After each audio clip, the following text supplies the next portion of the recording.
Right, good evening everybody. Welcome to this meeting of the Cabinet on Thursday the 23rd of July. First things first, apologies for absence. I have apologies from Councillor Turner. Is there any other apologies? That's it, isn't it?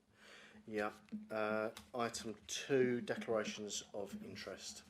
Councillor Lawrence. Yeah, just my item, Chair, item 6. Obviously, I run a community project. I just want to make record that we will not be applying for any grant funding from this. Thank you, Councillor. Are there any further declarations of interest? No. Okay. Item 3, minutes of the previous meeting. Am I able to take these as confirmation of an accurate record of the previous meeting? Yeah, that's unanimous. Thank you. Item 4, Cabinet updates. Are there any Cabinet member updates?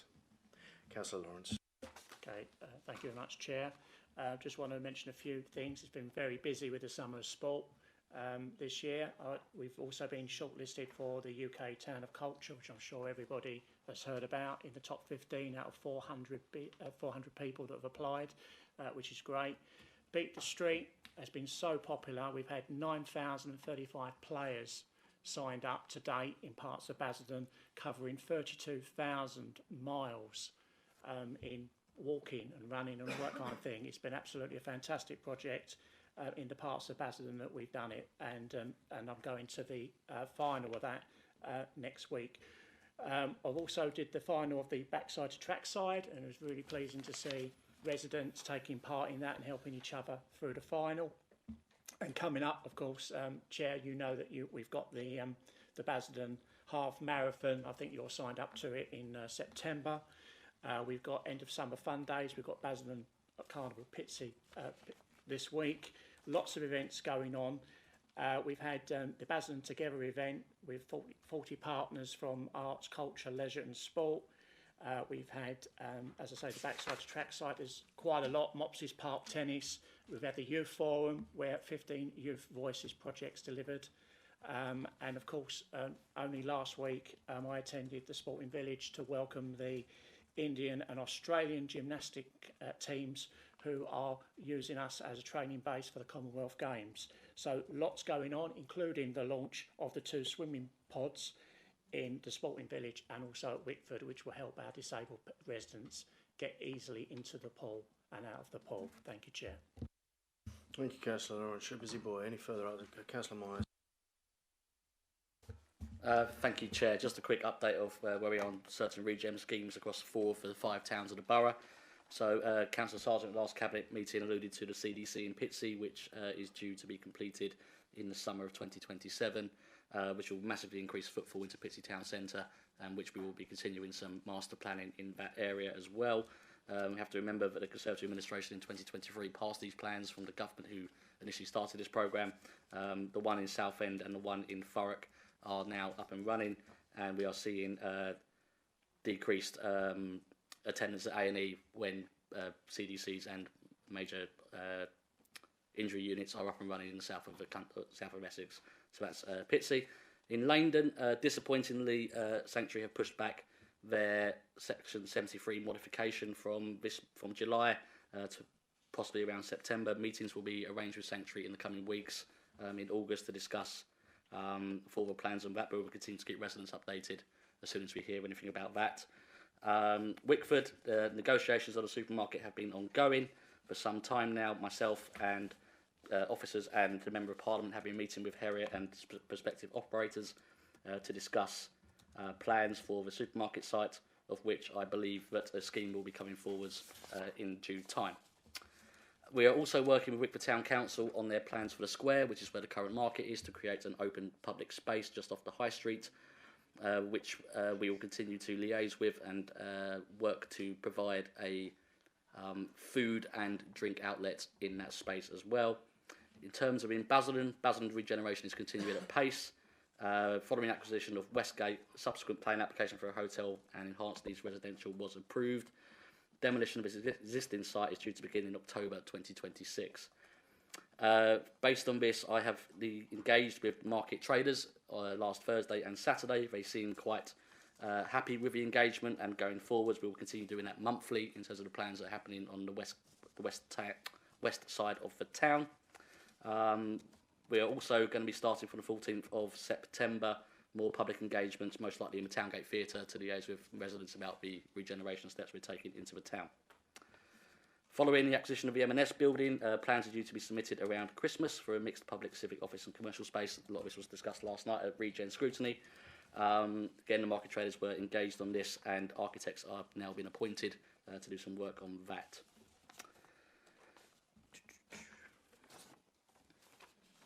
And also work is underway on suitable public realm works to do with town centre safety, including lighting, wardens, underpasses and hoarding, and we're getting the funding agreed, and they'll be coming to Cabinet in October. Thank you.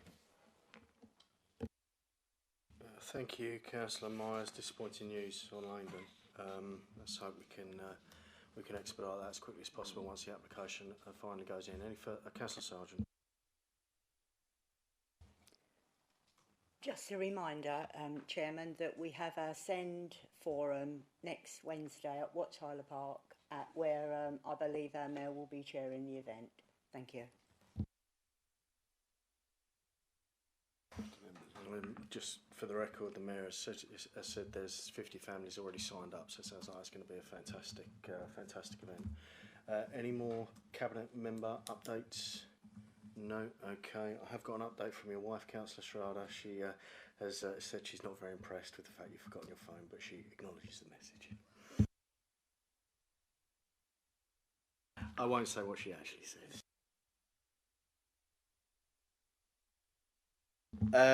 Item 5, Cabinet Work Programme. Any comments on the Cabinet Work Programme? I'll take that as noted then. Item 6, which is Basildon Together Community Grants Funding Proposal. This is Councillor Lawrence. Thank you. I'm pleased to present this report seeking Cabinet approval for the introduction of the new Basildon Community Together Fund.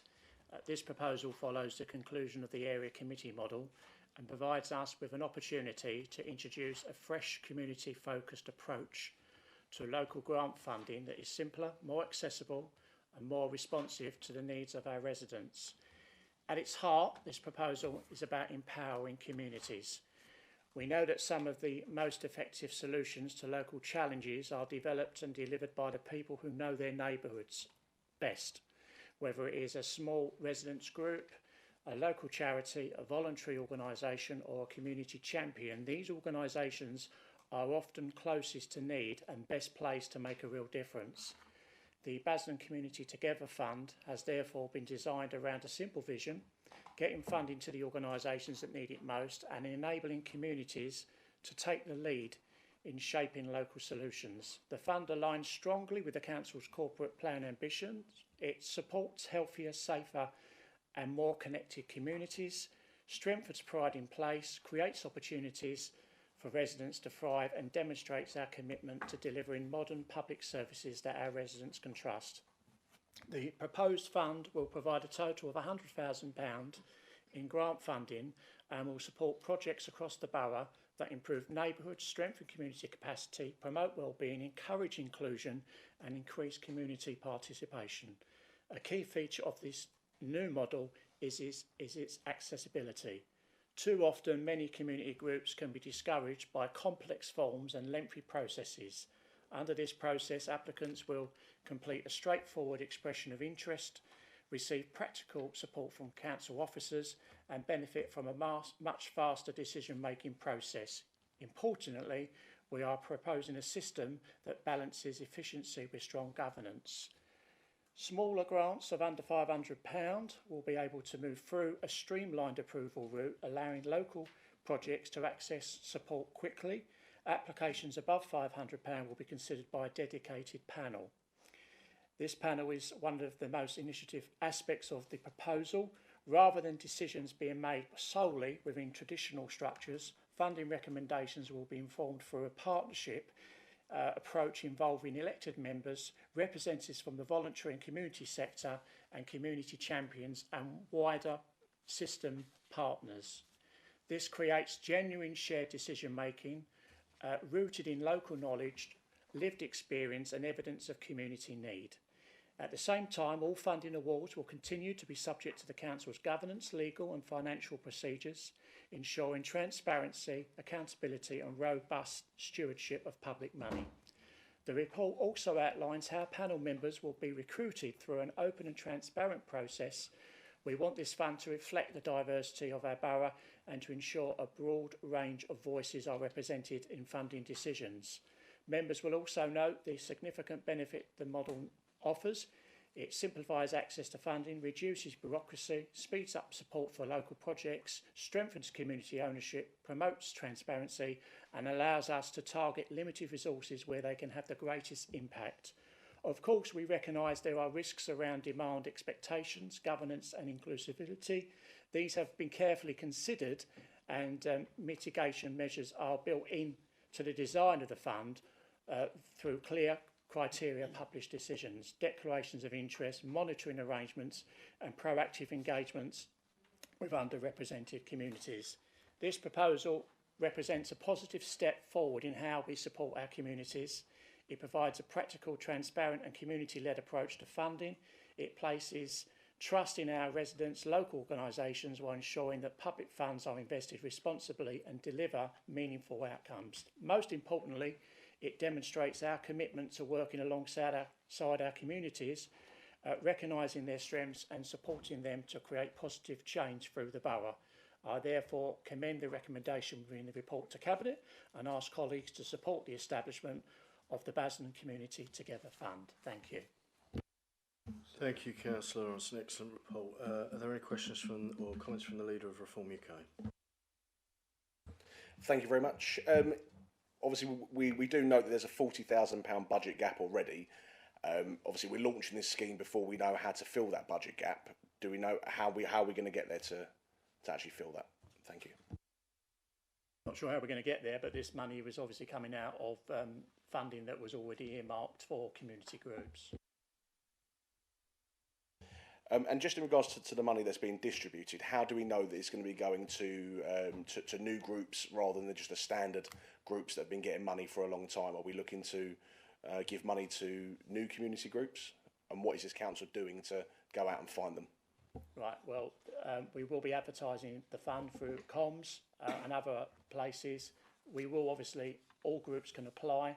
I think there's something in the actual paper about if you've had funding in the last year. That's basically standard practice. If you've had funding in the last year, we don't normally give funding again unless it's something really urgent.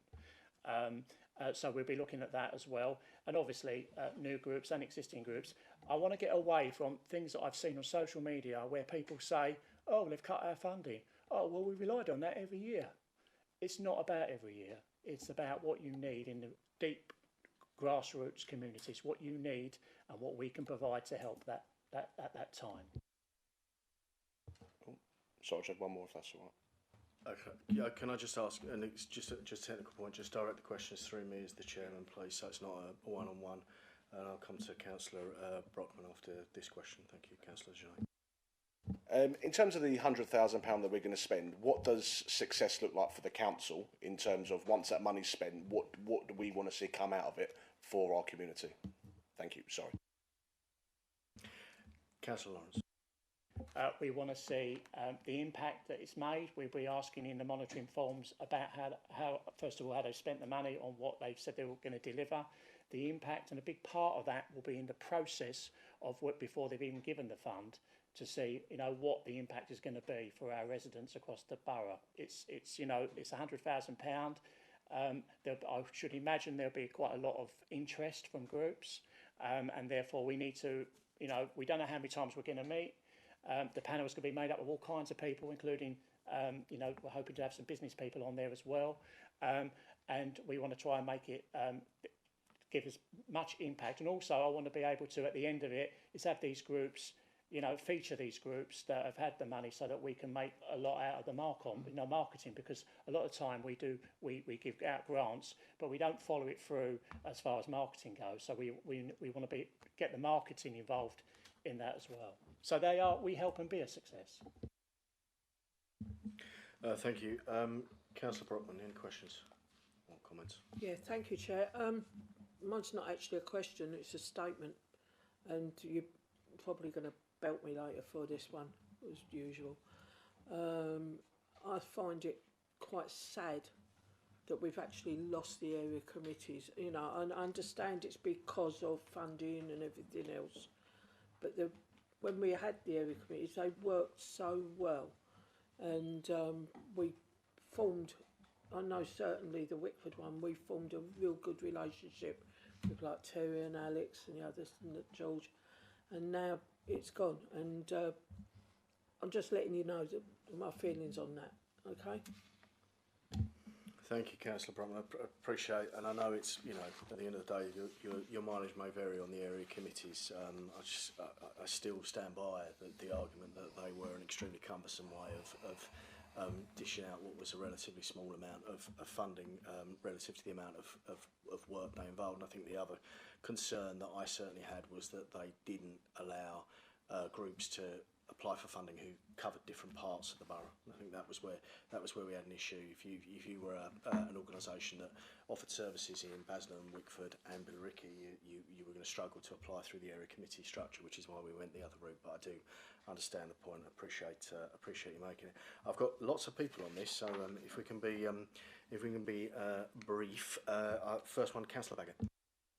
Thanks, Chair. I'll be brief then. I won't discuss the area committees. I was going to wax on them. I think this is something that I support, and I think that it was it's a really good step forward. But the proof of the pudding, of course, is going to be how it rolls out, both when it gets tested by people applying for things and also when we actually have a look at the setting up and everything else. The one thing I do have a concern with, and it's on page 24, the table that talks about what we do fund and what we don't fund. And the very, very first one says, we do not fund projects that do not directly benefit the local community. Now, I have a problem with that in a way, because there are projects that come forward, which if the organisation were asked to show what benefit it has, it's not so easy to demonstrate. I mean, I can think of, for instance, mental health projects, for instance, where they are very, very good projects. We know historically they work and they have an impact on the community, but they wouldn't be able to directly evidence that they have that direct benefit. And I think if we get too hung up on saying that, it actually closes us off potentially for some good projects, because it'll ultimately be down to how officers interpret it and how it's interpreted when people put an expression of interest in. So all I'd say is that, in my view, we might want to just revisit the wording of that to actually have a look to see whether it can stand the test of time. And secondly, I think this does, I'm a great fan of scrutiny. I think that this is something that cries out maybe 6 or 9 months down the road for scrutiny to have a light touch to see how it has rolled out and how it is affecting, and make sure that it is working correctly. Councillor Lawrence, did you want to come back on that? Yeah, we're happy to take all applications. I know there's some restrictions on there, but it depends on what, there will be a point-to-point contact with officers.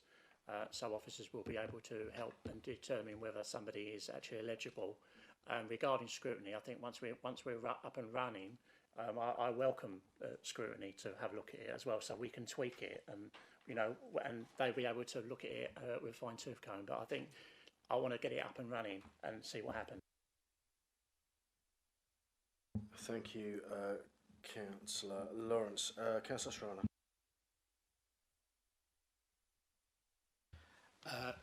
Thank you. Yeah, I will just touch very briefly on the area committees. I think, obviously, I recognise that a lot of people were wedded to the idea of the area committees. I suspect in part because they were the brainchild of the late former councillor David Harrison.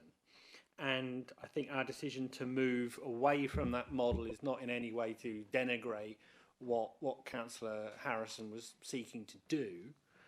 Because I think in many ways that the area committees were quite good and they did work well in certain aspects. And I think what we're trying to do with this, it seems to me, is take the bits that worked and drive them forward, but discard some of the elements of the area committees that were cumbersome and inefficient. And I think, frankly, the decision by the previous cabinet to take 10 grand or whatever it was off of the Billericay area committee over and above our objections instantly hold the credibility of that whole regime below the waterline. I think that this will be a much more streamlined way of doing it. I would like to pay tribute to the officers that supported the area committees, because I think that bears out kind of what Councillor Janae was talking about. My experience as a ward councillor on the Billericay Area Committee was that I had a number of different groups come forward to me asking about that funding and how could they access it.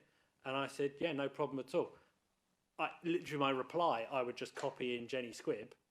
Jenny would make contact with them and say, this is the expression of interest form. And I think we had a fair few groups come through, certainly our area committee, I dare say it was the same for Wickford and the other area committees, who probably had not even occurred to them to access that funding before or to even try, but who were, I think that the expression of interest form and that process, the way that that was developed, was very, very good. And I think we can take the stuff that worked from the area committee regime, drive it forward through this, I think, much more streamlined process. And as the leader has said, this will now cover the whole borough. There was an element of that. We were getting applications coming to the Billericay Area Committee where we were like, they're not Billericay focused enough for us. They want to come and do stuff in the library in Basildon. Well, let the Basildon Area Committee finance that then, because the funding was so limited. We didn't want to spend a single penny from the Billericay Area Committee that wasn't directly impacting Billericay. And I think I can see where the leader is coming from.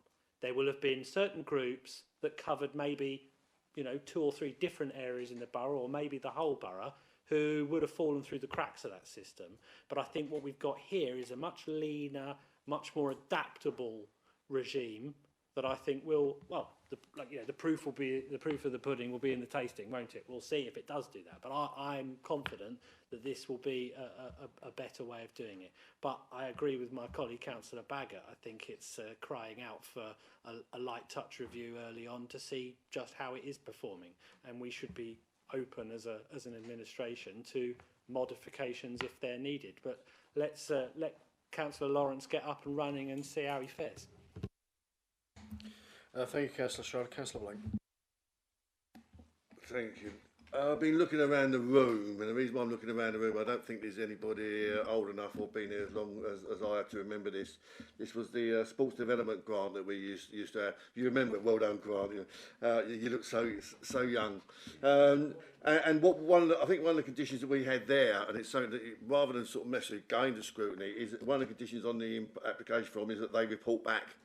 And give us some feedback as to how they've done it and how they've gone about it. So that is instant. Rather than having a light touch, you actually get an instant response, because part of the condition of it is that they feed back and give it. So you get that immediately rather than waiting 4 or 5 months for feedback from scrutiny. So if it's not in there, and I can't remember whether it is or not, I certainly think that's something you should consider.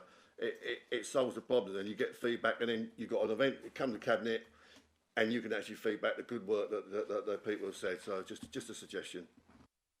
Councillor Lawrence, you want to come back on that? Absolutely, and it was my intention to actually visit all the groups that are going to get funding and see how they're getting on, and I can then give a report back. Okay, last one on this, Councillor Sargent.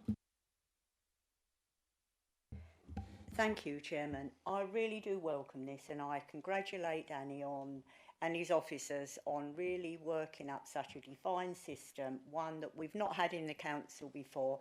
And I speak as a previous cabinet member that with another councillor we gave out grants, and this is a far superior system that is there to ensure that it goes to the people that are truly will benefit from it and their communities, because this is the thing, we must demonstrate that all the funding that we give, it benefits that community. And Danny's just made that commitment that he will actually go out, watch those people once they've been awarded the grant and look at them. So I just say I'm extremely happy, and I've been a person that's been funding community all my for a vast number of years and benefited so much from it. And so, Danny, I wish you all the luck, and I'm sure you're going to let me help you at some stage or another. Thank you, Chairman. Thank you very much. So that concludes... Chair. before you do, Oh yes, please can I do. just finalise, because I get this is one of the questions I get all the time, and so I'll just put it on record that any application to the previous area committee that was approved by those area committees will be honoured. So anyone that's got an application that's been approved previously, when the area committees were up and running, those applications and the funding, I've spoken to the leader weeks ago, will be honoured by the Cabinet. Thank you, Councillor. That should go without saying, and it's well worth making that point, because some people have sought to worry local community groups, but of course we were always going to honour the commitments that were made by the area committees, as we will honour, and I'm sure if there's different administration next year, they will honour the commitments that are made by this committee. Okay, so the recommendation to approve the proposed new funding model, configuration processes, criteria, and to agree the processes in relation to recruitment of Basildon Community Target Together Fund. All those in favour, please show. That is unanimous.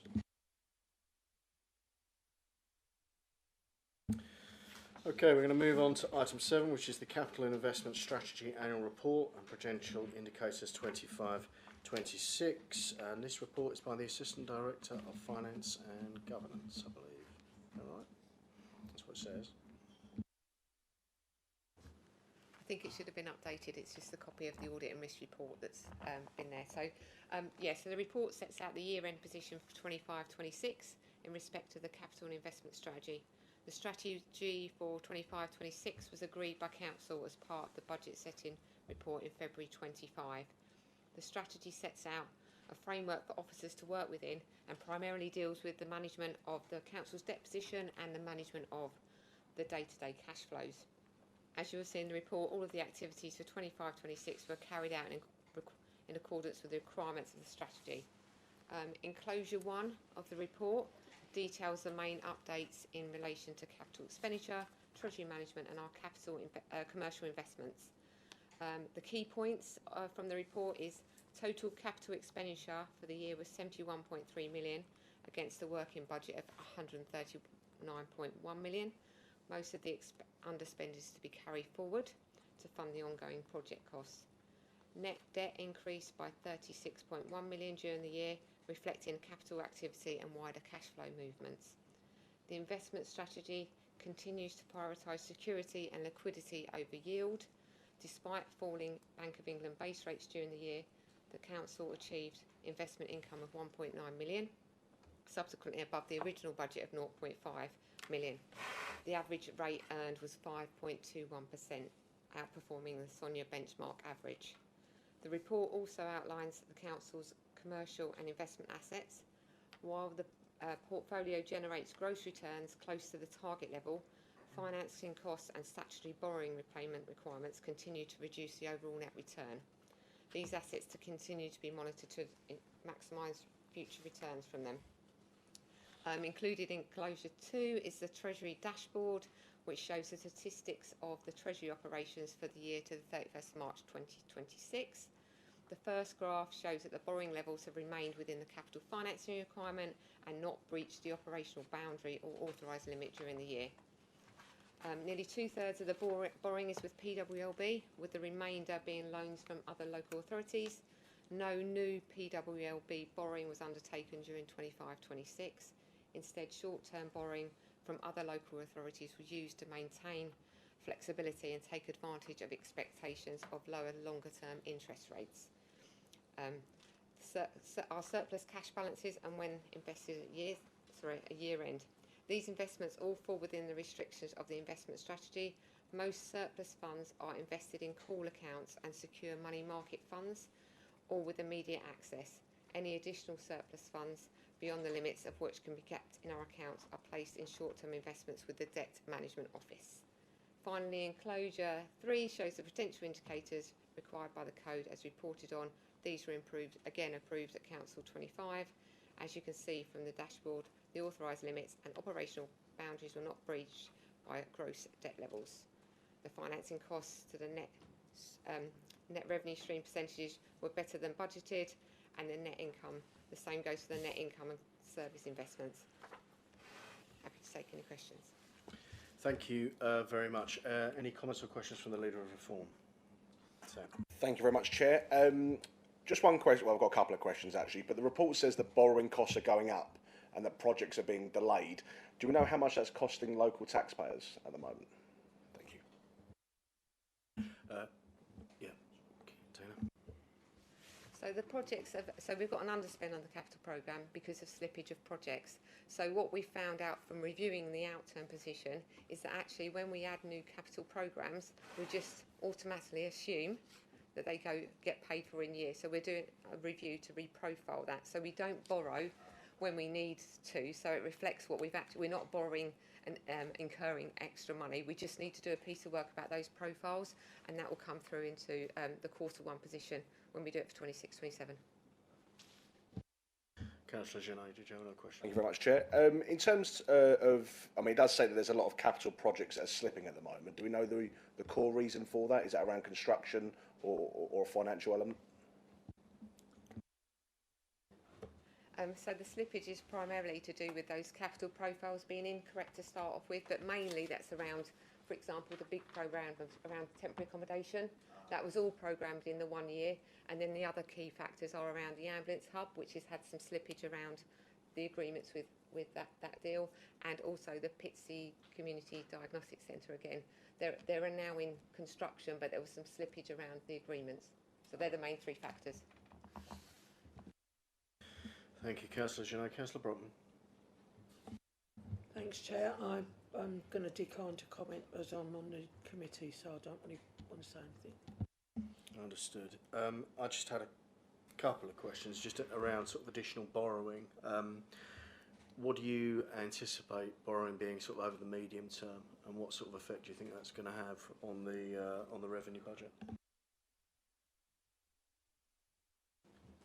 So at the moment, our future borrowing requirements are driven by what we've set out in our capital programme.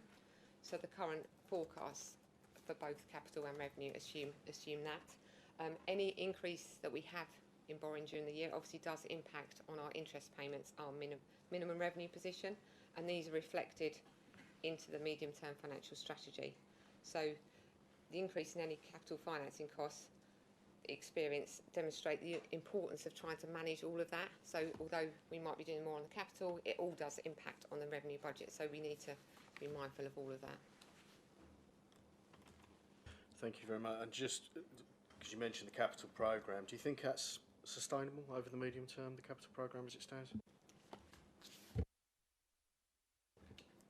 So our current forecasts for the capital programme are built into our forecasts around our future years' budgets and a medium-term financial strategy. So that's all assumed in our position, but obviously we have to recognise that we have a reported budget gap at the moment which is not closed, and we will need to take action in order to address that before we get to February. Thank you very much indeed. In that case, with no further comments or questions, I go to the recommendation, which is that the report is noted, duly noted. Okay, moving on then to item 8, which is cemeteries and memorials policy, and this is Councillor Jeffrey.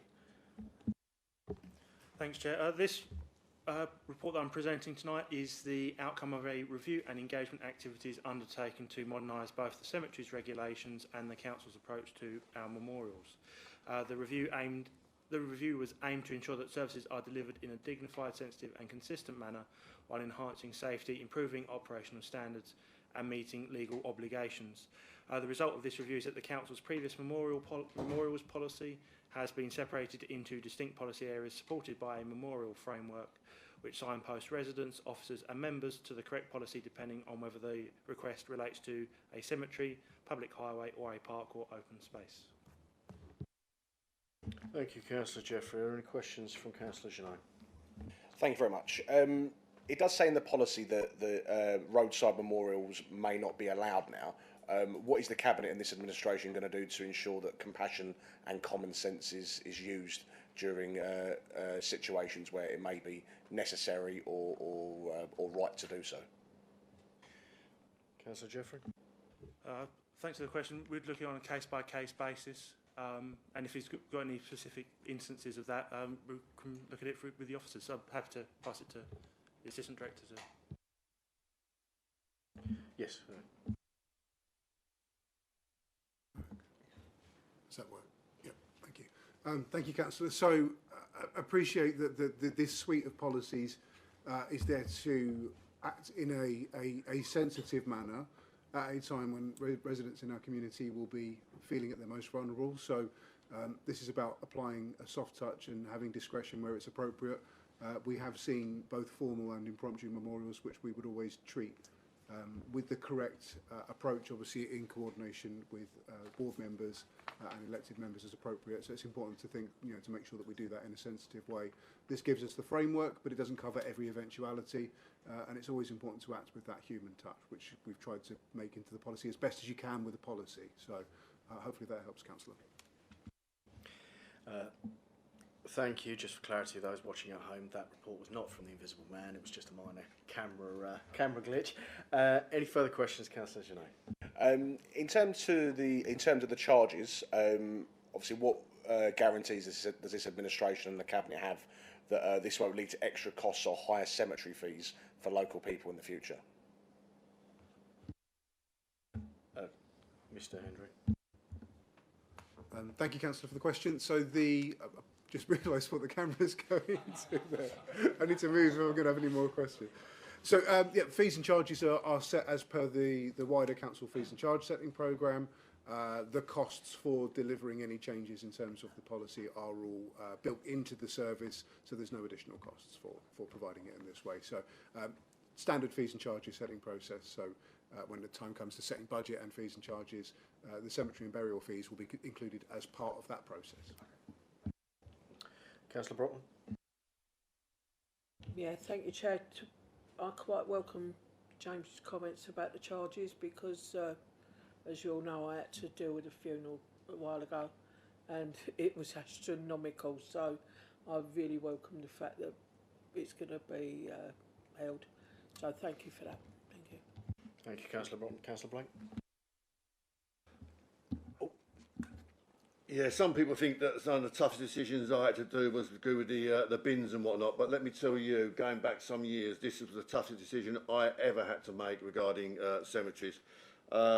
We as a council had laxed, we were not applying by the policy at all.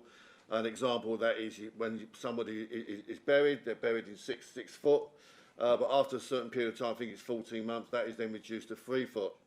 The problem with that is a lot of people didn't comply with that. And then we were in a position where we had to apply that, and I imposed it, and it was the most horrible thing I've ever had to do as a councillor.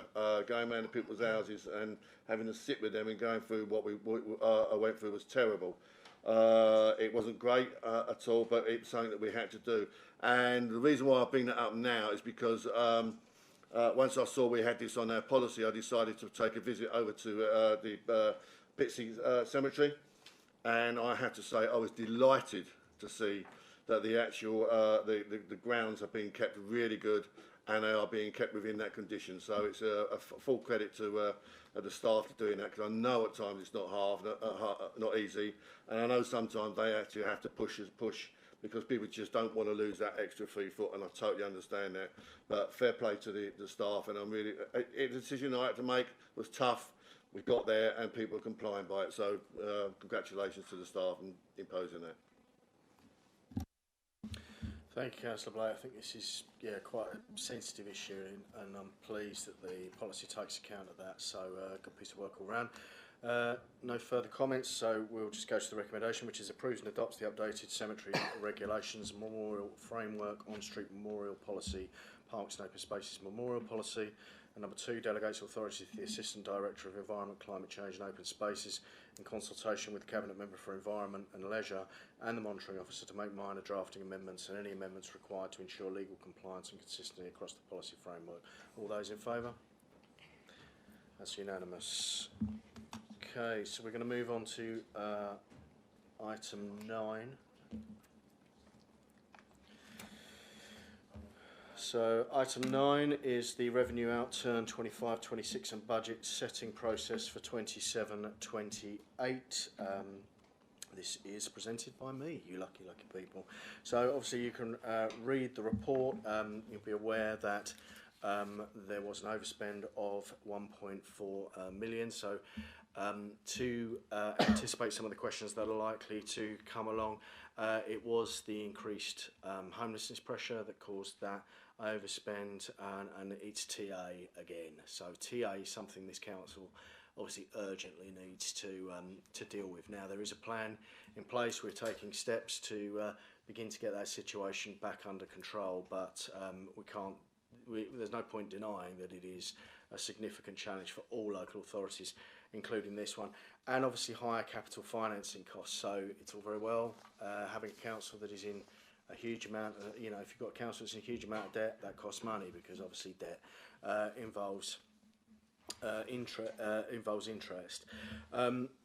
We have formed a dedicated officer working group to sort of start to get hold of the TA spend and look at what the options are to begin to reduce it down. I think the crucial thing with this is to start to deal with the demand as well as the supply. So you can increase the level of supply, but if you're not doing anything about the level of demand, then eventually you're going to end up in a situation where inevitably it starts to cost you more and more money. So I've been quite pleased with what I've seen so far in terms of the work that the officers are doing, particularly trying to move away from this expensive one nightly accommodation, which is the thing that really does damage our overall financial position. So it's something that we can deal with.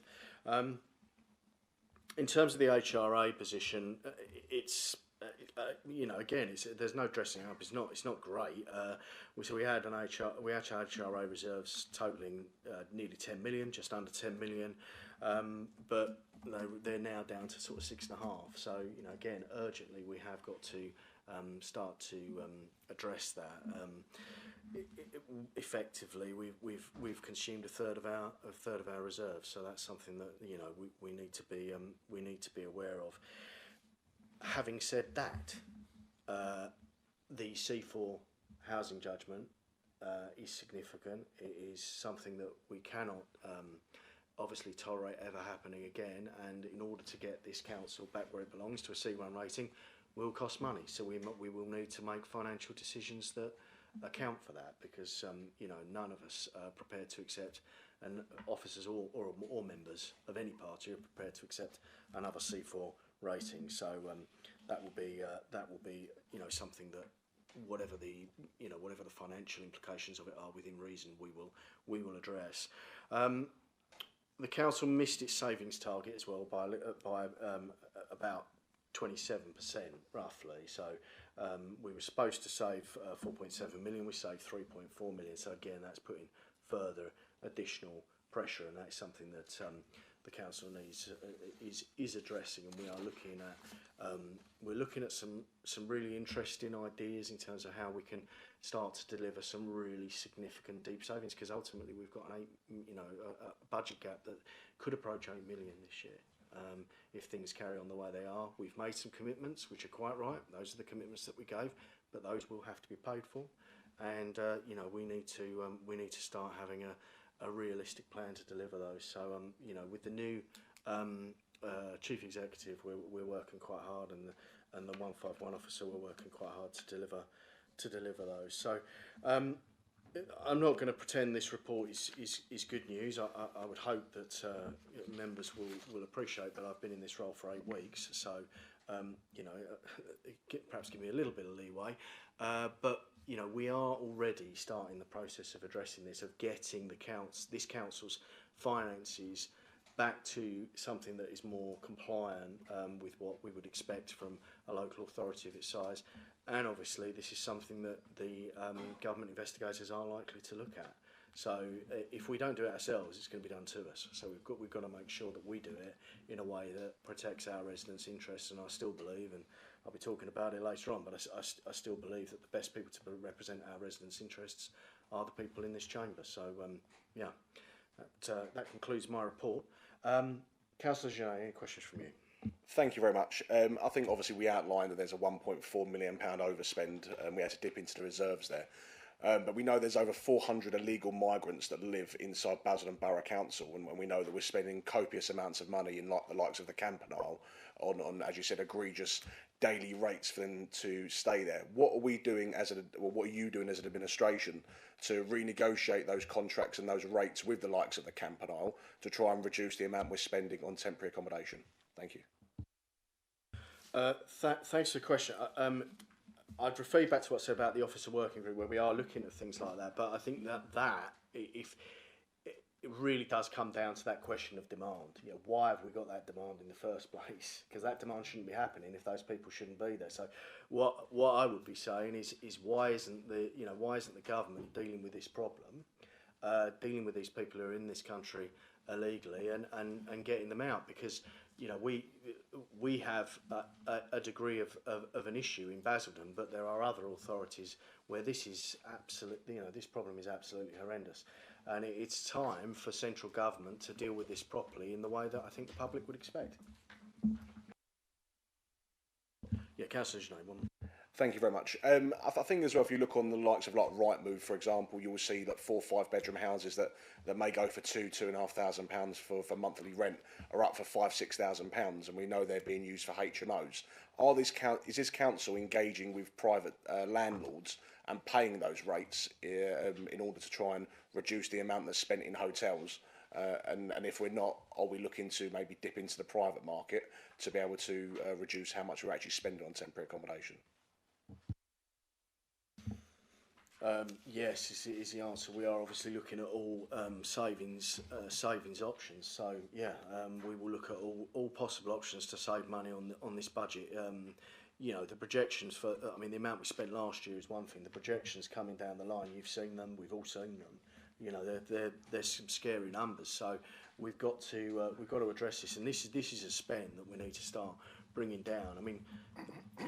You're right to bring up the point about HMOs, and you're right to bring up the point about illegal immigration. I would emphasise that the majority of people who are in TA do not fall into that category, and people that are in temporary accommodation, it's a difficult way to live your life, and I think we need to, urgently need as a council and as a country generally to address this problem of people being housed temporarily and start to work to get those people into more permanent arrangements, because that will allow them to house their, to put their children into schools consistently. It will allow them to get employment that I know they can get to and from. It just allows them to continue on their lives in a way that I just don't think you can when you're in TA. So there's all this knock-on cost. The TA is the TA, and it costs what it costs, but someone who's in temporary accommodation is far more likely to be relying on the state in other ways as well. So there's all this knock-on that comes from it. So if we can start to address the demand side, then we will begin to see benefits all across the spectrum, not just on our budgets, but also beyond that. Thank you, Councillor Genet. Councillor Brockman, did you have any questions? Thanks, Chair. I'm just going to try and put this quite sensitively, but I'm not known for that, am I? So we've got the illegal immigration problem. That's one thing, but we've also got, I don't know about anyone else here, but your inbox sometimes gets filled up with people that have maybe moved away from here years ago for a better life down in Cornwall or Dorset or wherever it might be in Scotland, and then realise that their ageing mum or their ageing dad are getting ill and they want to come back here and live, but they can't live with them. So they're trying to move back into the borough, but they can't afford to buy a place, and they're looking to get a place as well. So now they're looking for temporary accommodation because they're moving down here with nowhere to go, and then suddenly they're landing themselves on our doorsteps. How much is that affecting us, and how are they being dealt with, those people, because they're not strictly entitled to have a place because they've not lived here for 7 years. So it's weird, isn't it? Yeah, I would have to look into. I can't comment on the specific cases. I'd have to look into it. Obviously, we do have what is pretty much universally recognised as a pretty strict policy around who's entitled to be housed by the borough. You know, we've got this this 7-year provision which was brought in when Councillor Turner was leader of the council, and it's been a, or it may be Councillor Baggott, I forget which, but I know it was a Conservative administration brought it in, and you know, it has helped keep. I mean, you know, these figures are extraordinary, but that has helped suppress the spend to an extent. Goodness only knows where we'd be if we you know didn't have that policy in place. But in terms of if there's individual cases where we're concerned that the policy is being bypassed or worked around, then let the relevant cabinet member know. As you know, the cabinet member is for that particular area would be Councillor Turner, and I think we'd all agree he's someone who's likely to crack down on that pretty damn quickly. Go on, Councillor Brockman, one more. That would be handy if he answered his emails. I'm sure he does. I'm sure he does answer his emails. He answers mine. So email me and I'll forward it on. Go on then, Councillors. You know, I'll indulge you with one more. Thank you very much, Leader. So I understand what you're saying around the 7-year time period before someone could be housed here. Is that on a temporary basis or on a permanent basis? Because if we've got 400 illegal migrants here, why are they being housed in the Campanile and our hotels if there's a 7-year wait time? I mean, I'm sure they're not waiting on the beaches of Kent for 7 years before they come down to Basildon. Maybe they are. Maybe you can give me the answer. Possibly waiting on the beaches of Calais. I don't know the answer to that. I'll find out. Okay. Councillor Strahler. Thank you, Leader. Your mic is still on. I do sort of partially know the answer to that, which is that effectively there's sort of two different streams you're talking about in terms of who is entitled to be housed by the borough and who we have to house if they present as homeless.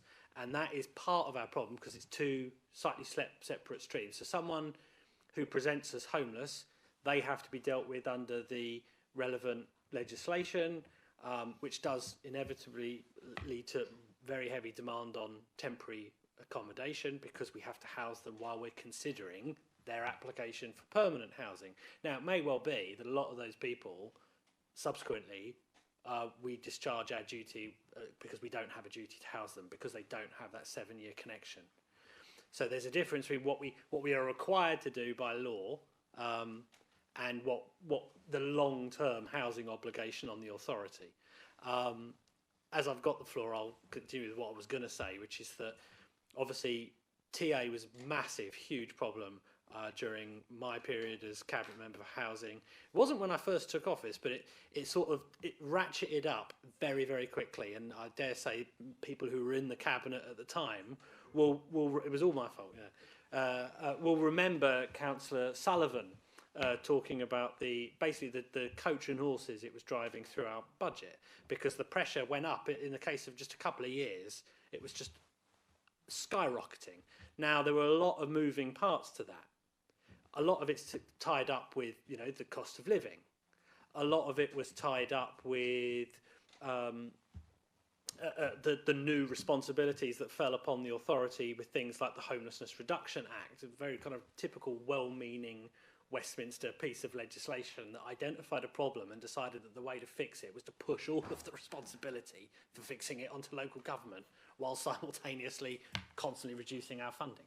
So those are the sorts of things that that Councillor Turner will have to tackle. I'm sure he is. You will recall that the previous administration made a whole lot of noise about how they were going to sort this problem out. And other than spending a lot of money buying up TA, as Councillor Barnes has sort of alluded to, they did nothing to address the core problem, which is the increase in demand and how do you address that. And I would suggest that some of the steps that we took when I was in the portfolio were all around trying to address things like the churn in the housing, in the social housing, trying to move people along and increase that churn so we could free up properties. What I would say is you're not wrong in terms of the pressure that comes from immigration, obviously.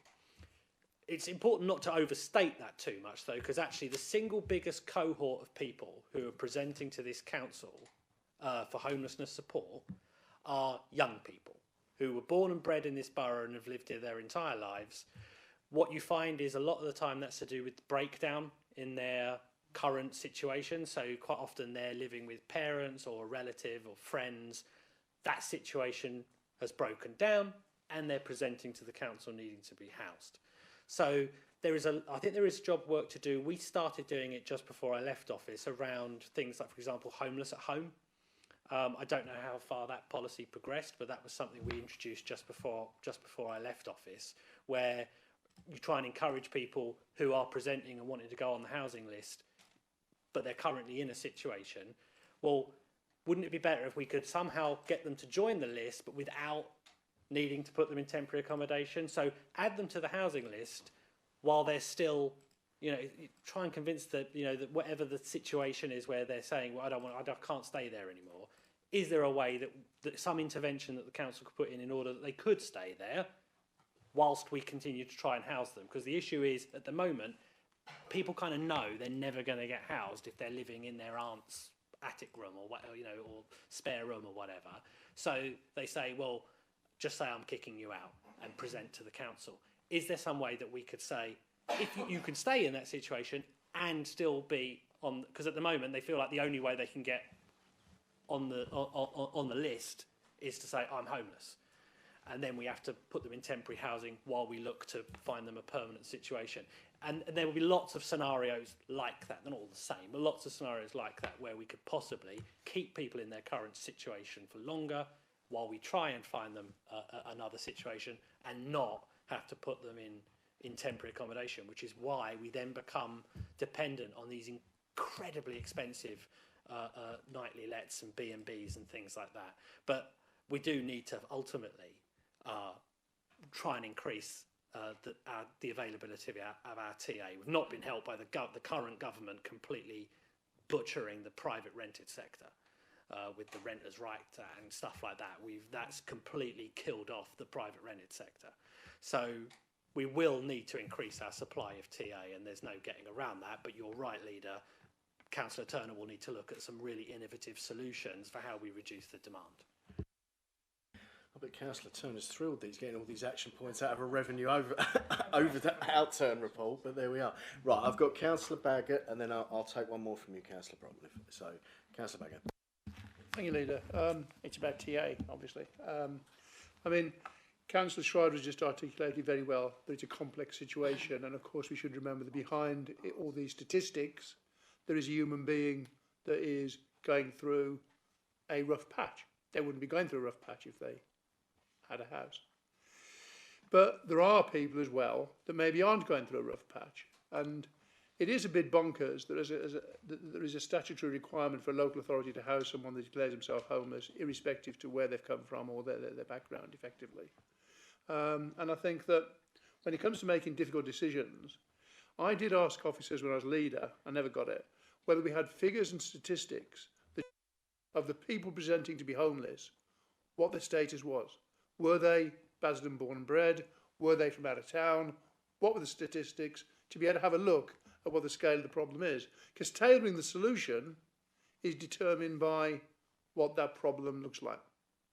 Because there are populist decisions you can make, or there are unpopular decisions you can make. And if the statistics, for instance, showed that the majority of people presenting as homeless were out-of-towners, you might want to take a different policy or a different view to if the majority of them are Basildon born and bred. Just to think about that. Thank you, Councillor Baggott. We are in danger of veering off the purpose of this item, but Councillor Brockman, is your question about revenue outturn or is it about TA? You'll find out in a minute, won't you? Don't be nosy. Right, so in answer to Councillor Schrader's statement about having to register earlier, does that mean that when someone has their baby, when they're also registering their child for the best school, would it be now that they'll have to register their child for a council place? So by the time they get to 18, they might have a little chance of being on the list. Do you see where I'm going with this? It could be a bit of an anomaly, couldn't it? But there's me being sarcastic. Thank you, Councillor Brockman. I will shortly be joining Councillor Turner in Crete, and I'll ask him. I'll ask him. The lucky boy's sunning himself up, as I will be shortly. Right, that is the revenue outturn report. So that report is for noting, so consider it noted. So moving on then to item 10, which is the Private Rented Sector Housing Enforcement Policy 26 and Civil Penalties Policy 2026. This is Councillor Jeffrey. Thank you, Leader. These are some of the... so let's just start from the beginning here, which was that these are the resulting powers from the Renters' Right Act, which was came into force on the 1st of May 2026, at least these powers. The Act actually strengthens the Council's ability to protect tenants' rights and sees a shift in the tone of enforcement style for relevant officers. And there's a new range of policies or civil penalties of up to £40,000 that are being introduced. And the statutory guidance requires the Council to publish a new civil penalties policy, and this report recommends adopting model policies that have been published by the Association of Chief Environmental Health Officers in order to promote consistency of enforcement, as it is very much in the interest of private sector tenants and better landlords in the sector, and that there are as few variations as possible between different councils. Thank you. Thank you, Councillor Jeffrey. Councillor Genet, are there any questions, comments? Thank you very much. As we know, or as you just mentioned there, that fines can now be up to £40,000. How is this council going to manage the difference between a rogue landlord and a landlord that may have made an honest mistake? Grant. Thanks, Councillor. It's obviously a good question. So we've got very good officers. Tony leads the team for environmental health. We'll go to visit them and we'll speak to them, and of course we will protect tenants as right and appropriate, and we will take the right course of action where we'll be there to support good landlords. All I can say is that the officers are very well versed in this, and they will know where we've got landlords where we've had lots of complaints about previously. Clearly, we'll take the appropriate action as necessary. Councillor Genet. Thank you. So, in regards to action taken against previous landlords, in say, for example, in the last 12 months, how much action has this council taken, and what have we actually raised as part of that? And do the fines that we take in or that we receive, is that taken directly into the council, or is it spread amongst the tenant that's affected by it?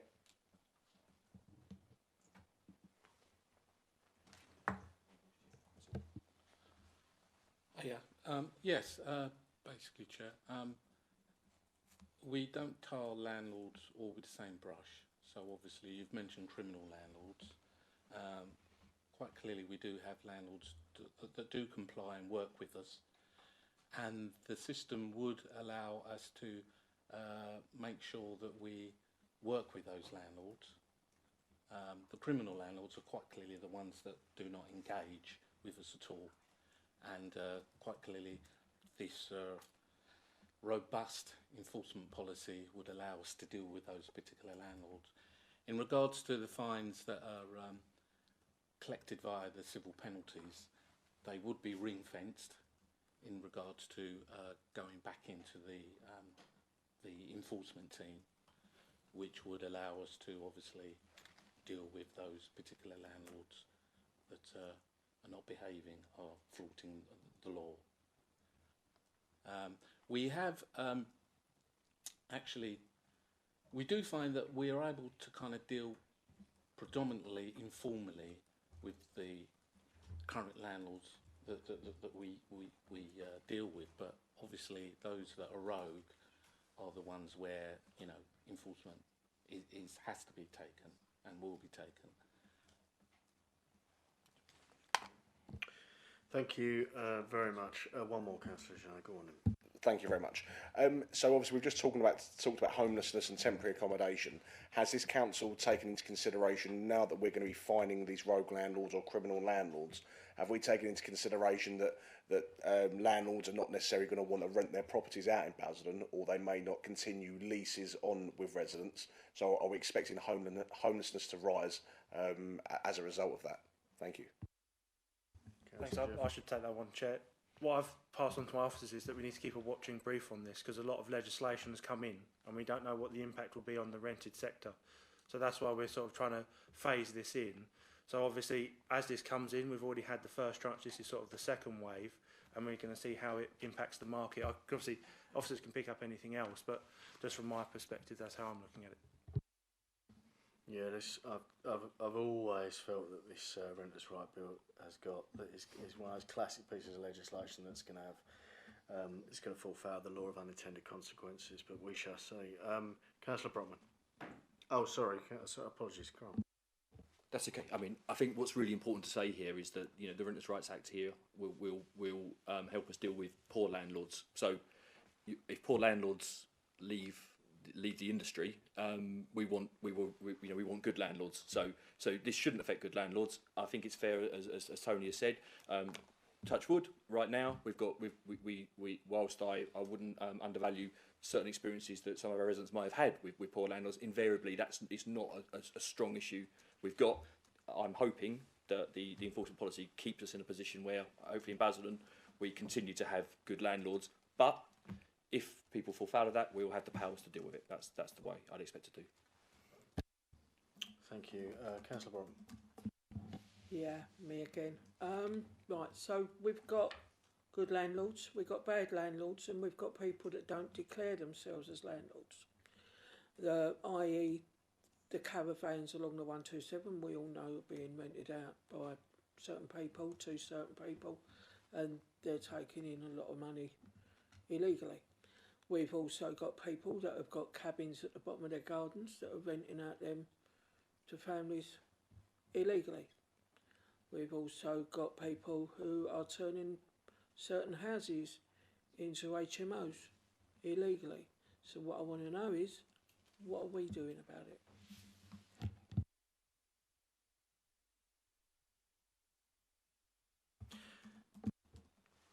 Yeah, so obviously if we've got situations you're talking about there with caravans, that would be our planning colleagues, our enforcement team are there. We'll have to seek an update for you. I don't think we've got anyone who can represent that, but it won't be covered by this particular act, but of course there are other powers that we can do so.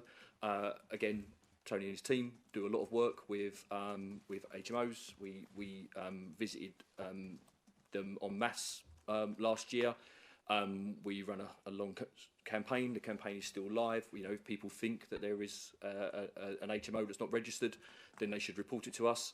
The council, like all councils, does hold a register online of where HMOs are. What we did find often, councillor, is that people would ring and say, there's an HMO, and we were like, and they were registered most of the point. Obviously, there are kind of registered HMOs above kind of 5 people in the property, and it's different at different levels. But yes, the team will go out, and so if yourself or any other members or communities have got a thinking that there is an HMO that's not registered, then the team will go and visit them. But you can check on the council's website to see whether they are officially registered.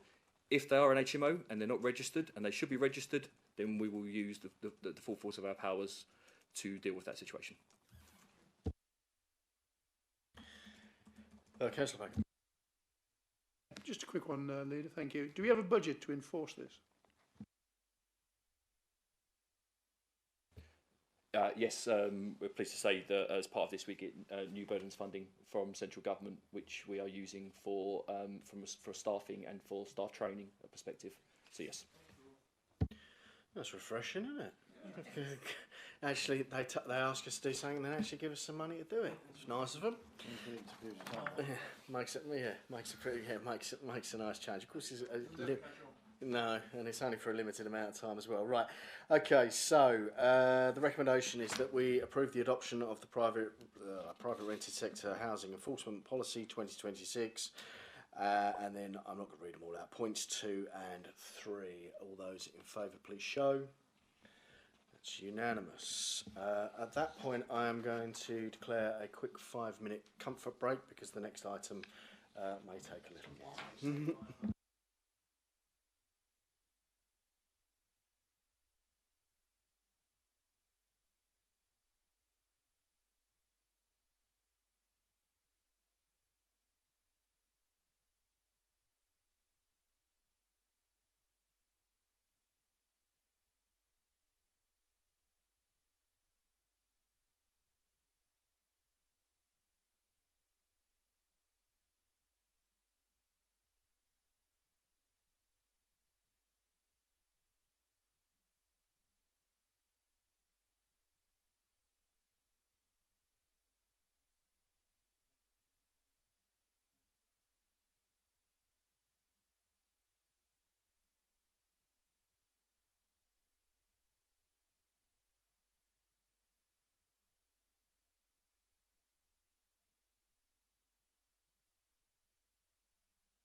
Okay, let's work to resume, please.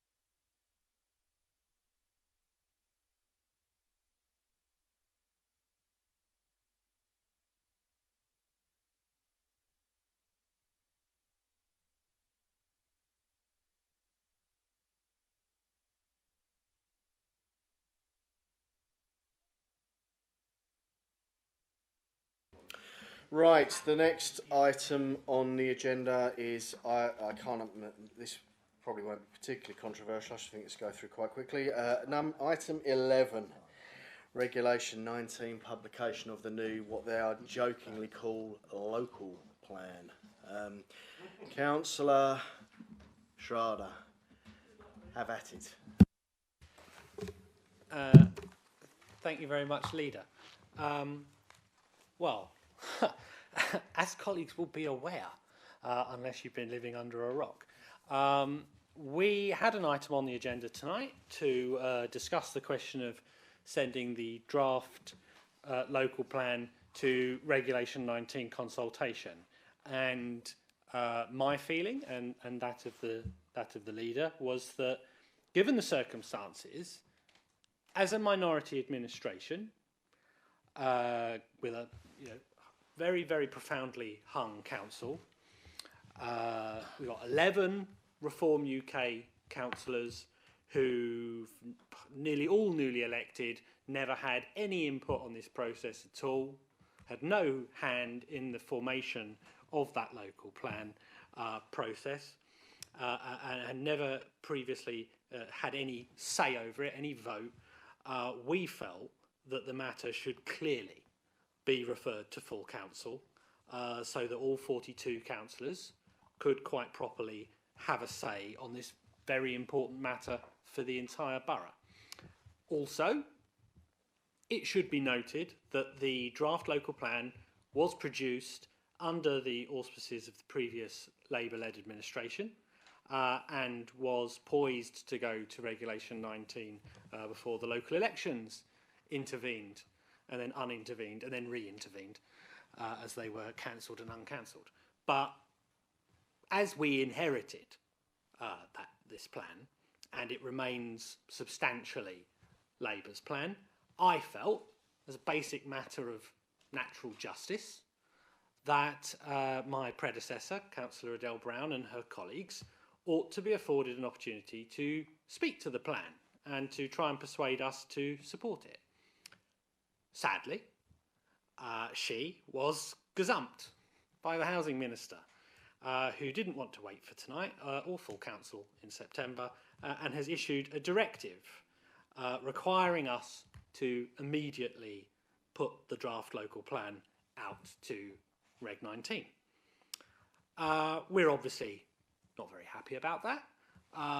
Everyone can draw their own conclusions about this government's commitment to local decision making. Nonetheless, we shall, of course, comply with the Minister's directive. We're not a renegade council, we're not going to declare UDI. We will, of course, be taking all necessary steps to comply with the Minister's directive and bring forward the Regulation 19 consultation. But as I said at full council on Tuesday, and I want to be absolutely clear about this, I will not lift a finger to endorse or in any way promote this plan. We as an administration have been absolutely crystal clear that we are seriously opposed to the government's current approach to mandatory housing targets. We do not support the scale of greenbelt loss entailed in this plan. is far too high. The housing number, to 28,000 homes, we regard that as far too high. And we want a far greater commitment from central government around the funding of the necessary infrastructure to support this level of growth. Because if we had this scale of development unsupported by infrastructure, it will completely overwhelm our existing communities. And that simply cannot be right.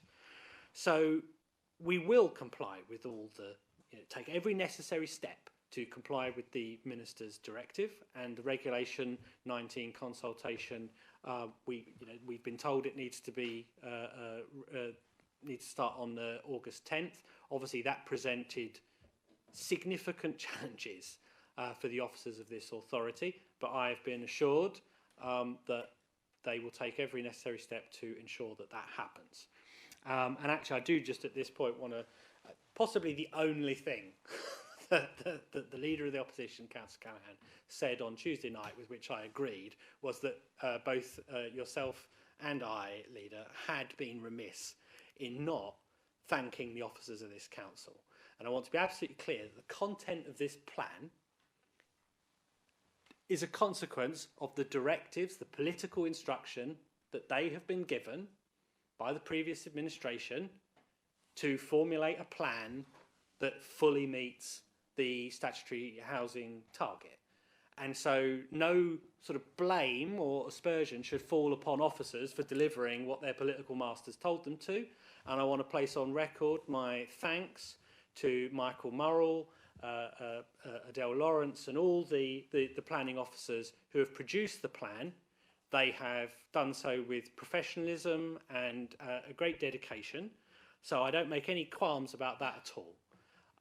But fundamentally, this administration has a different political perspective on what we think a good local plan should look like and what that plan should deliver for our residents, and that is not reflected in the local plan that's been produced. And that's not the officer's fault, it's not their job.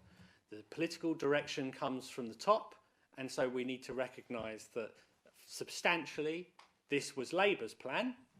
It is now, as far as I am concerned, Angela Rayner's plan, or Matthew Pennycook, both of them together.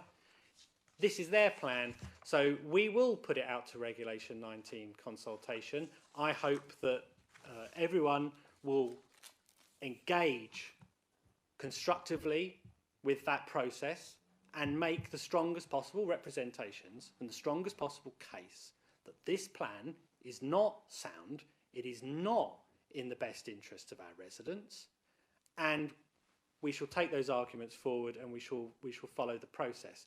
But I think we have been clear, Leader, that this is not how we would have wanted to do it.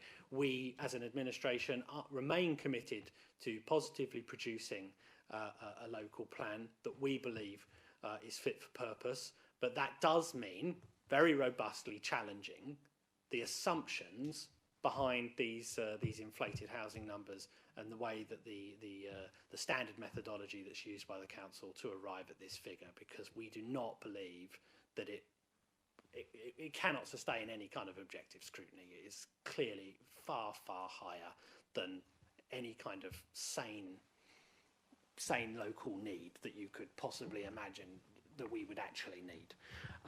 So I think, that's probably all I need to say about it, Leader. You've all had the addendum to the agenda that sets out the current position, and I'm open to any questions anyone may have, Leader. Thank you. Thank you, Councillor. Just before I take questions from opposition leaders, I do want to make councillors aware that I have today written to Matthew Pennycook MP, the Minister of State for Housing and Planning. I will just give you the detail of the letter because I think it gives some context as to what the sort of official response, if you like, to his letter looks like. So I'll dispense with the pleasantries, but I must express my profound disappointment at your decision to intervene in Basden Council's plan-making process. Your letter states that local plans are the best way for communities to shape decisions about the future of their areas. It is therefore difficult to reconcile that principle with your decision to prevent Basildon's elected councillors from doing precisely that. The newly elected administration was due to consider the local plan at Cabinet on the 23rd of July. Here we are. Before referring it to full council in September, as was stated by Councillor Schreier, at no stage had the council resolved to withdraw the plan or abandon the plan-making process. The democratic process was underway and the council was preparing to debate a matter of enormous significance to the future of our borough. Your intervention, only 2 days before Cabinet was due to meet, was therefore both premature and unnecessary. Rather than allowing local representatives to reach a democratic decision, the government has chosen to substitute its own judgment for that of the people elected to represent Basildon's residents. You state that every authority must play its part in delivering 1.5 million homes. I recognise the importance of building homes for future generations and have never argued otherwise. However, housing numbers cannot be considered in isolation. Development on this scale must be accompanied by the roads, schools, GP surgeries, hospital capacity, transport infrastructure needed to support it. That remains the principal concern of residents across Basildon. Furthermore, I remain deeply concerned by the government's so-called grey belt policy, which has fundamentally weakened long-standing protections for the green belt. Land that residents have for generations, quite reasonably regarded as protected from development, is now being reclassified in a way that makes large-scale house building significantly easier. The consequence is the unnecessary loss of open countryside and green spaces that make communities such as Basildon distinctive places to live. Once this land is built upon, it is lost forever. Such irreversible decisions should only ever be taken where there is clear local democratic consent and the necessary supporting infrastructure, not as a consequence of centrally imposed housing targets. Many local people will also question why your government is prepared to intervene so decisively in Basildon whilst continuing to tolerate the persistent failure to deliver housing in London. The consequence is that unmet need is increasingly displaced into counties such as Essex, placing ever greater pressure on communities already struggling with inadequate infrastructure. The Council will, of course, comply with the lawful direction you have issued. We have no intention of acting unlawfully, and our officers will continue to work constructively with your department. However, I do not believe it is no longer accurate to refer to this document as a local plan. A plan whose housing requirement, timetable and progression are determined by central government rather than through local democratic decision-making processes ceases, in any meaningful sense, to be local. If the government has chosen to take ownership of these decisions, it should also accept responsibility for their consequences. The scale of development proposed and the impact it will have on the communities will rightly be seen by residents as a product of government direction rather than local choice. So hopefully,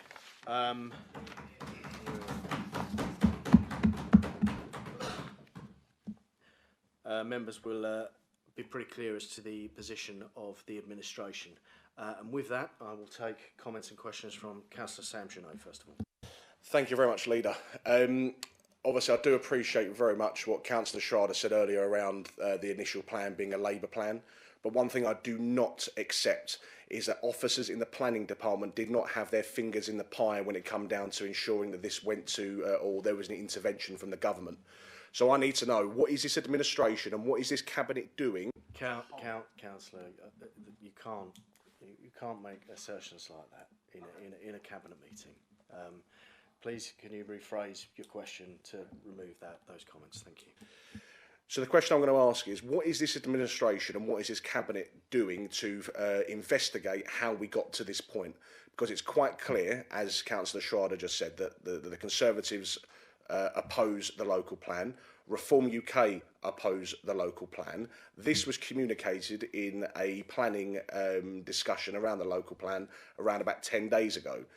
In that conversation, Reform UK made it very clear that we would not support the local plan, and then if it got to full council, we would vote against it. So the only people that knew that were the officers. So what investigation is this administration going to do to find out how we got to that point, and if there was any Judas-like behaviour or skullduggery? Councillor, come on. Let's conduct ourselves with a bit of decorum, please. If there was any outside involvement in that decision, what investigation is this administration going to undertake to ensure that officers remain impartial throughout the rest of this local plan? Because we know what our position was on that. And I know you're going to interrupt me again, but I have to say this because my residents expect me to ask this question, okay? What are we doing, or what are you going to do as an administration to investigate how we got here? And if there was any untoward back channeling, are you going to hold those particular officers to account? Thank you. Councillor Schreier, I'll let you answer in just a moment, but I would say that obviously if you can refrain from casting aspersions on anybody, I would appreciate it. I will do my best. Well, I don't actually, but I'll tell you I mean, obviously, if you have any intelligences to the contrary, then feel free to let me know on a direct basis, and I will certainly look into them. But I'm not in any doubt about how this came about. I think that you will recall that at full council, the leader of the opposition made a statement along the lines of, MHCLG have been informed you don't have the votes. Well, I'm pretty sure I know who told MHCLG that we didn't have the votes, and I suspect that at least in part will be to do with how the Labour group were disposed towards voting for the local plan. And I think that there are any number of parties who could have made it clear to the ministry that it was not likely to get through full council, and I think one of them spoke on Tuesday and made it pretty clear that he had said that to them. So I don't have any major qualms about that. I think the government, frankly, were probably always likely to take this course of action, and I don't think it would have taken too much to persuade them to act in the way that they have. But I suspect that the source of that may have been an elected member rather than an officer. But like I say, if you've any intelligences to the contrary, feel free to pass them on to me, and I will investigate them. But I am satisfied in my own mind that I know what prompted the ministry to take the action that they have. Will it be an appropriate set of questions, Councillor? Do you promise? I'll allow you one more. Thank you very much. This one will be a PC question. Obviously, we welcome the fact that that the administration's been so open and honest about their position. But one thing I don't accept is that we will just follow the notice or follow the directions from MHCLG. So is it not pertinent that we take it to full council, we ask the question whether we follow that procedure? Because we all know in our heart of hearts we do not want this local plan.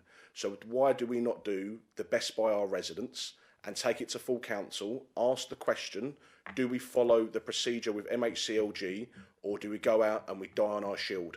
I think many residents would want us to die on our shield over this, because we all campaigned on saving the Greenbelt. And I think that is the best thing that we can do as a council, because then you'd have 42 elected members that would be able to take a vote, all representing their residents, rather than just the cabinet that sit around this table today. And I know the leader is a good man, and I know that he will do the right thing by all residents, not just in Billericay. And I would hope that he would give the opportunity to all 42 elected members, whether it be a good thing or a bad thing by this council. I do believe that we should be able to go to full council, take a vote on it, and make a decision as a collective. It's probably not the easiest way to do things, I appreciate that, and it may bring additional scrutiny. But we all stood on a premise of saving the Greenbelt, of abolishing this local plan, going for smaller numbers. So why don't we just have a bit of courage and do what we said we was going to do, and put it in the hands of all 42 members. Thank you. Thank you, Leader. It will not surprise Councillor Janney to hear that I am very, very sympathetic to that point of view. But I think we need to recognise that ultimately the government have the power to push this through if they want.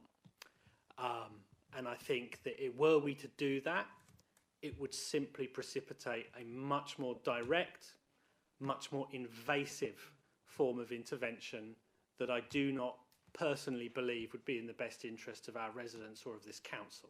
Now, that being said, we do have a window of opportunity to look into whether or not we have any extenuating circumstances that would mean we didn't have to comply with the directive. I'm happy to take that window of opportunity to look at that. It isn't immediately apparent to me that we would have very strong grounds on that basis. So I'm not confident, and I would not want to overpromise and underdeliver to our residents, because I think this issue is of such massive import. The impact of it is so huge across the whole borough. I think it would just be irresponsible of me to raise people's hopes in that way, when the reality is I don't think it is one that is likely to be successful. But we can take that away and look at it.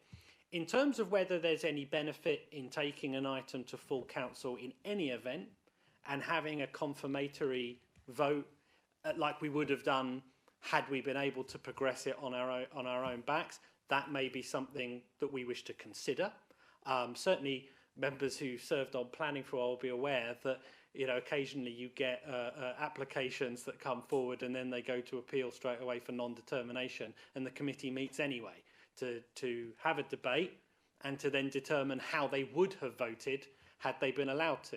And that decision by the planning committee, even though it's no longer in their hands because it's gone to the inspectorate for non-determination, that decision can inform the inspector's consideration. So I think there might be an argument for saying, should we take an item to full council in any event, to air all of those views, to air those arguments for why we think this is wrong, and allow that to inform the inspector's decision. Because ultimately, once the Reg 19 is completed, it will be down to the planning inspector to make a decision on the soundness of the plan. So that could be another opportunity for us to express those views.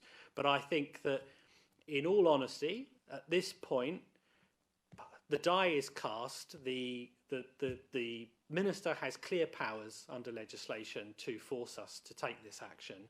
I don't really see much prospect of our being able to avoid doing it. Like I said, we're not a renegade council. We're not going to not comply with the law.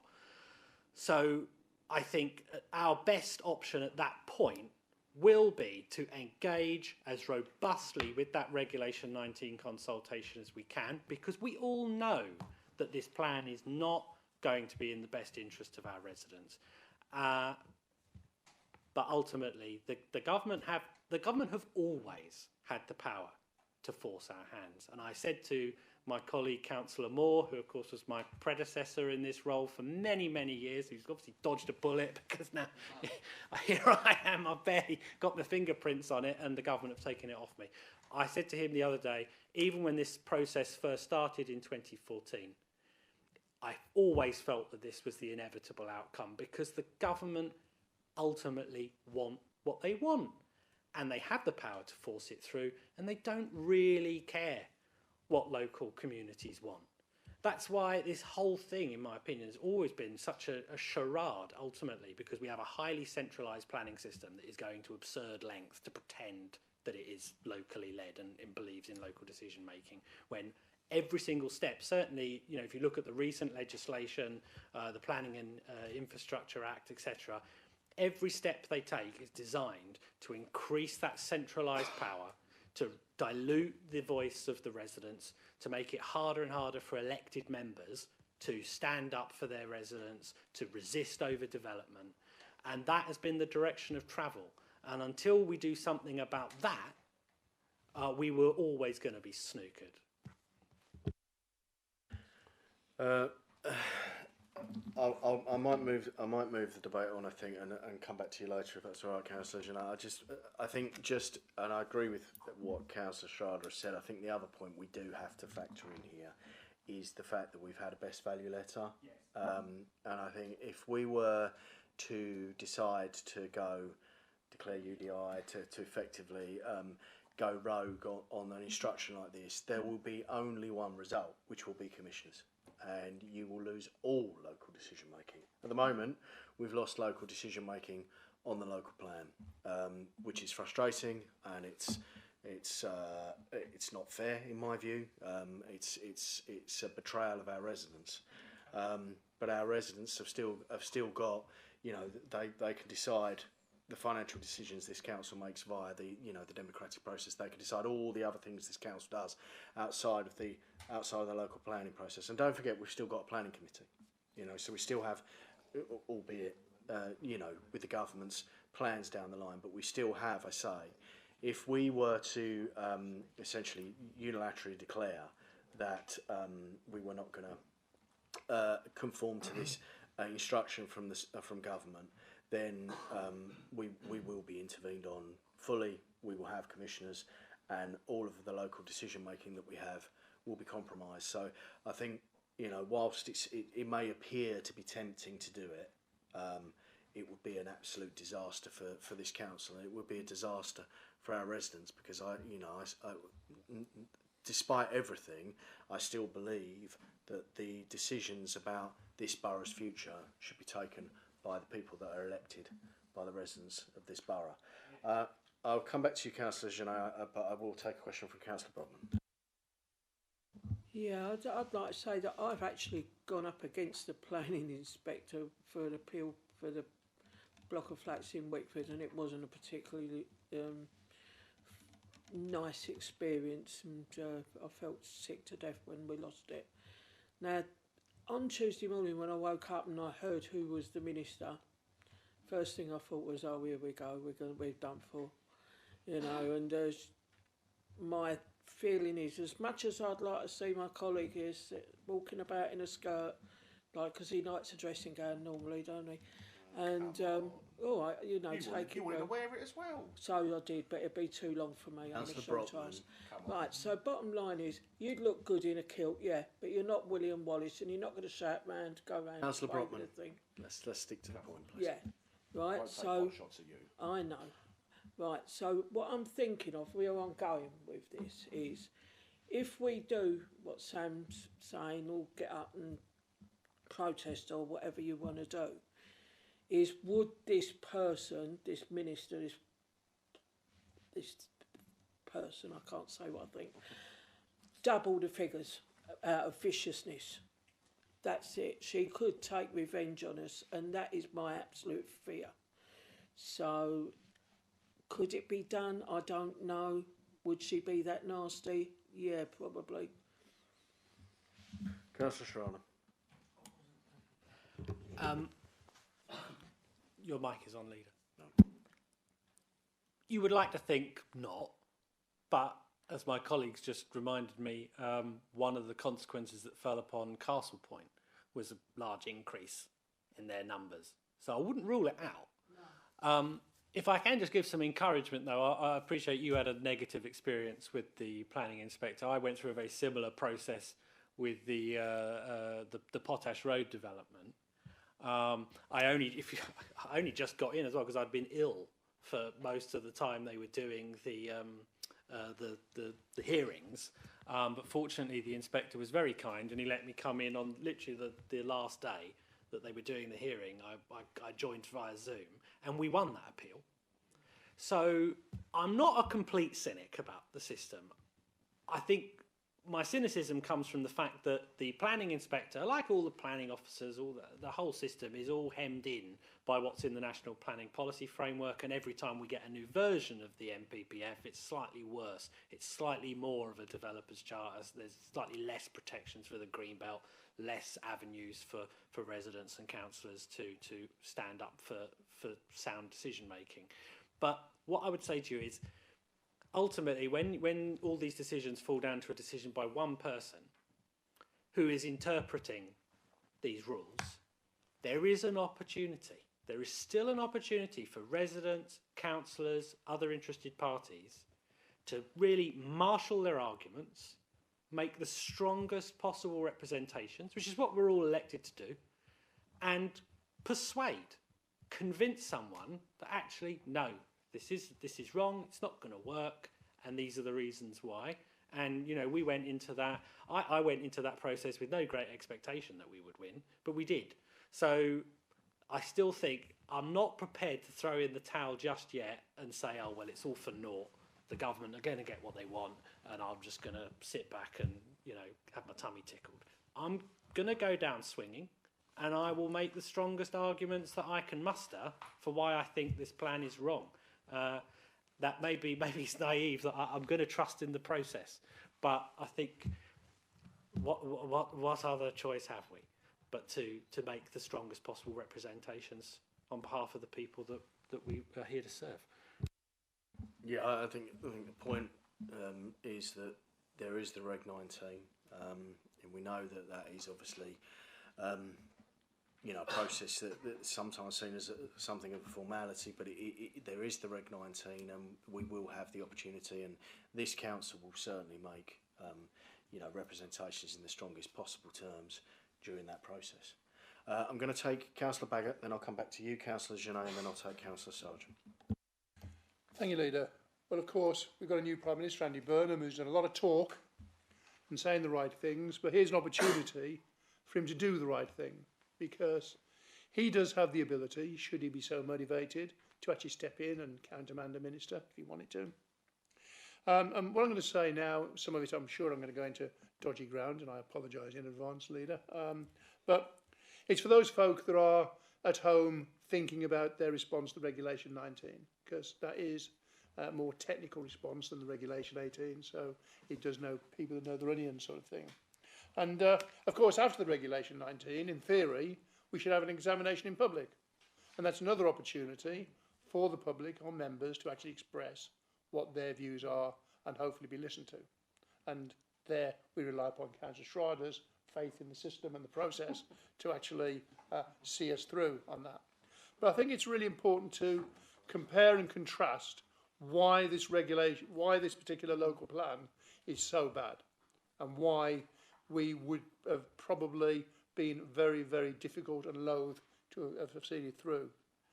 First of all, the numbers. I mean, it's been no secret. I mean, ever since I've been having the ability to actually shout about the numbers, I've said that the numbers are wrong, and members will recall I even wrote to Michael Gove when he was jumping up and down about it, and told him that, you know, his interference was unwelcome, unnecessary, and that they'd got the numbers wrong. It's not just the Labour government, it's all governments have got these numbers wrong. And I do, as a cynic, I do wonder, when you look at the rarefied atmosphere of Westminster, the amount of MPs and people there that are lobbied or in the pockets of, or, you know, receiving money from developers and lobbyists and everything else. Be careful, guys. I'm being careful. And it does make you wonder whether they are following the money trail on this bid to build 1.5 million homes, or whether they genuinely feel that we need 1.5 million homes in this country. Because when I was sitting on the South Essex Councils, formerly what used to be a cellar, we did a play shaping exercise. They love doing play shaping exercises and things like that. And I asked the question, I said, well, look, if we're going to be play shaping for all these new people, all these new homes that the government want to build, who are these people? What do they look like? Where do they come from? Because we've seen across the country where communities have been hammered into round pegs into square holes, where communities are disparate and become fractured. If we want to create a good community, surely we want to know who that community is going to be. And everybody looked around and they went, what? I said, well, look, all these houses we're building, who are they for? What do they look like? They didn't have a clue, because these numbers are arbitrary numbers plucked out of the air by an algorithm which we're now expected to actually inflict upon our residents. So there's no idea who it's for. Now, when I was leader, I was very, very clear, and so was Councillor Moore. We were going to have infrastructure first on the front of the local plan. That's what it was going to be branded at, infrastructure first. And then when we lost administration and we started to have the infrastructure argument with officers, this is why I have a bit of sympathy for Councillor Genet, it was, well, no, we don't do infrastructure first. It's at need. It's at the point of when we can evidence it, which even the public know is a nonsense, because it takes time to build a school, it takes time to build a hospital. You've not only got to build the building, you've got to have the people that man it as well, and that involves training and everything else. So saying we will build a hospital when we've evidence that we need an extra hospital is too late. So infrastructure first is absolutely common sense when it comes to development, and that's not been recognised in this particular local plan. And also, more damning, there are some members here that will remember the meeting we had at the Sporting Village about the local plan some years ago, where the plan of the then Labour UKIP administration was to attach a traveller site to every new development. The travellers were there, they stood up and they were very vociferous, said, we don't want to be part of the community. It's not us. And one of them came up to me at the break and said, thank you for speaking out of us, because it's madness. The Settle community didn't want travellers. They're a part of it. But you know what? It's now slipped into this local plan. There it is, something that's going to fracture communities, something that the travelling community don't want, the Settle community don't want, shoved in by an overbearing government that is typically Labour, where they think they know best for everyone. And these points need to be addressed. And these points, for those doing the Regulation 19, people should look in and see what aspects of that they can address. So this is a plea to all those people. It's a call to arms. If you're going to respond to Regulation 19, it needs to be a proper response. It needs to be more technical than what we've had before. You can't just say, we don't like it. But you've got ammunition, if you dig, to actually do a good, robust response, which even the system should not then fail to recognise that this is a flawed plan. Thank you. Well said, Councillor, and you made reference to the infamous fairy dust model, I believe it was called. Labour UKIP coalition. Work that out, eh? Doesn't that? That sounds odd, doesn't it? Looking back now, there we are. Just on the basis of the contribution so far, one thing I will say is I think we will need a coordinated response to the Regulation 19 on behalf of the administration, but I think I will invite, or I don't think I will invite the other parties to contribute to that response as well. All parties, because I think it needs to be a response. We are a hung council, and it needs to be a response on behalf of all councillors. I hope that all parties will engage in that process, but they may not. We don't know. But I suspect that the councillor I'm going to call next will engage in it. Councillor Janot. Thank you very much, Leader. And you may not like me after I finish my question stroke speech here, but we hopefully you will.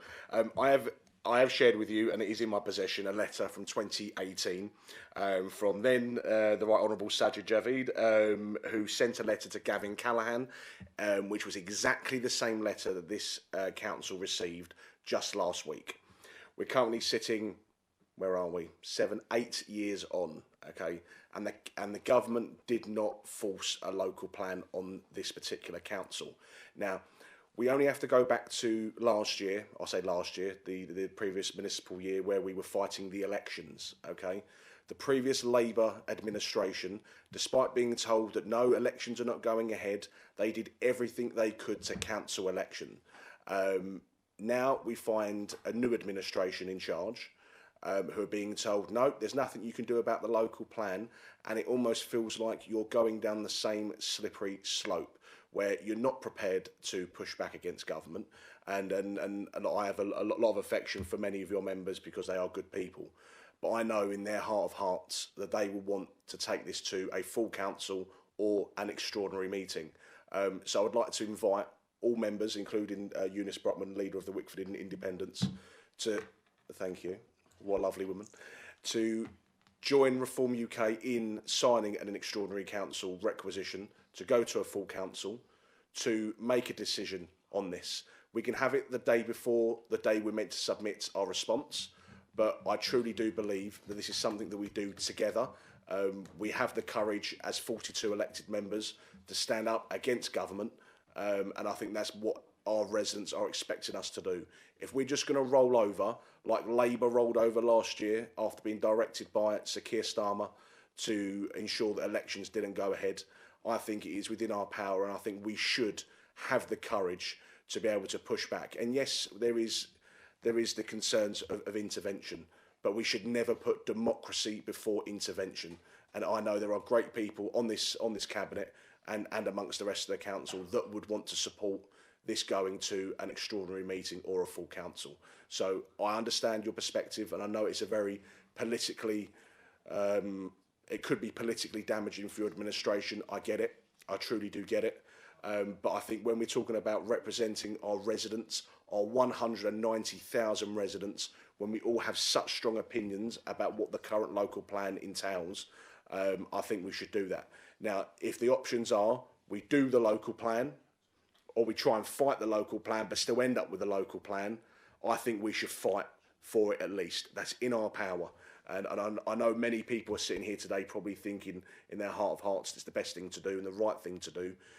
Let's show some courage. Let's represent our people properly.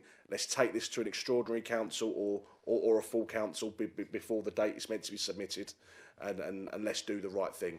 Because if we don't try, then we're exactly the same as the Labour administration in the last municipal year who tried to cancel elections. Let's not cancel the Greenbelt. Let's do the best by our residents. Thank you.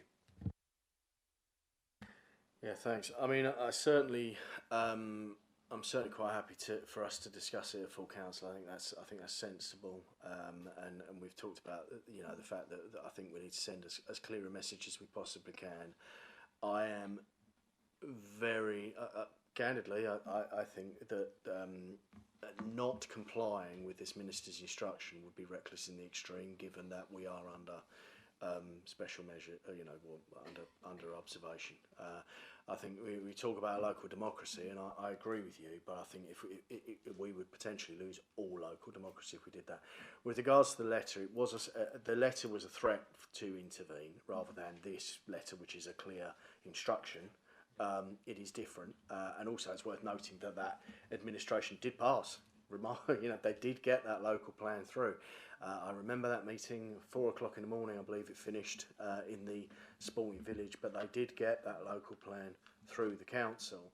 And it was only when a new administration came in that the decision was made to withdraw it. So in some ways that administration did cave into that demand. The reality, though, is that had we passed that local plan in 2018, all that would have happened is this government would have come back and said we want 10,000 more houses.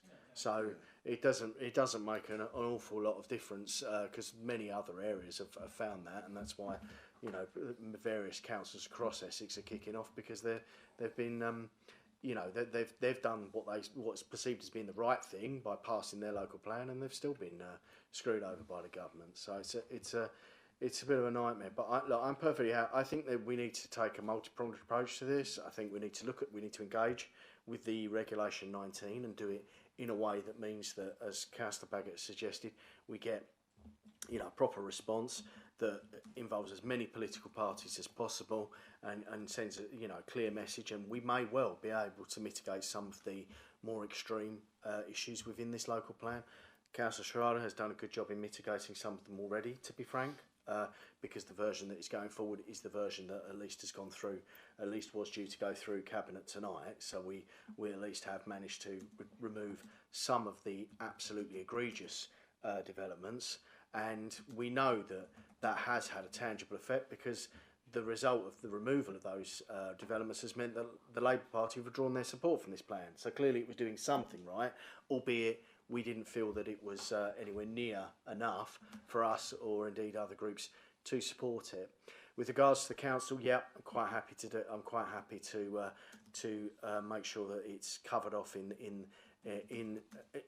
potentially in the next council meeting. Or we can do maybe do it as an EGM before the next council meeting or something like that. I think we have to be conscious of the cost and also the burden on officer time, because the officers that would potentially have to produce reports for an EGM would be the same ones that we're going to need their support around the Regulation 19. So we've just got to box as clever as we can on this, and whilst at the same time making sure our residents understand that we will do absolutely everything we can to mitigate the worst excesses of this plan, even if we are forced in the end to pass it. I've got Councillor Sargent and Councillor Jeffrey. Councillor Baker, you wanted to come back. Okay. Well, let's see what Councillor Sargent and Councillor Jeffrey have to say, and then if you feel the need, we'll take you as the final speaker. Councillor Sargent. Thank you, Chairman. That's put me in a pickle. The rebel in me says go, go, go.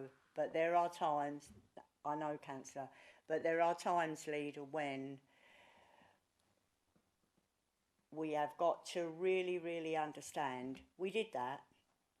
As the leaders outlined this evening, the plan went through.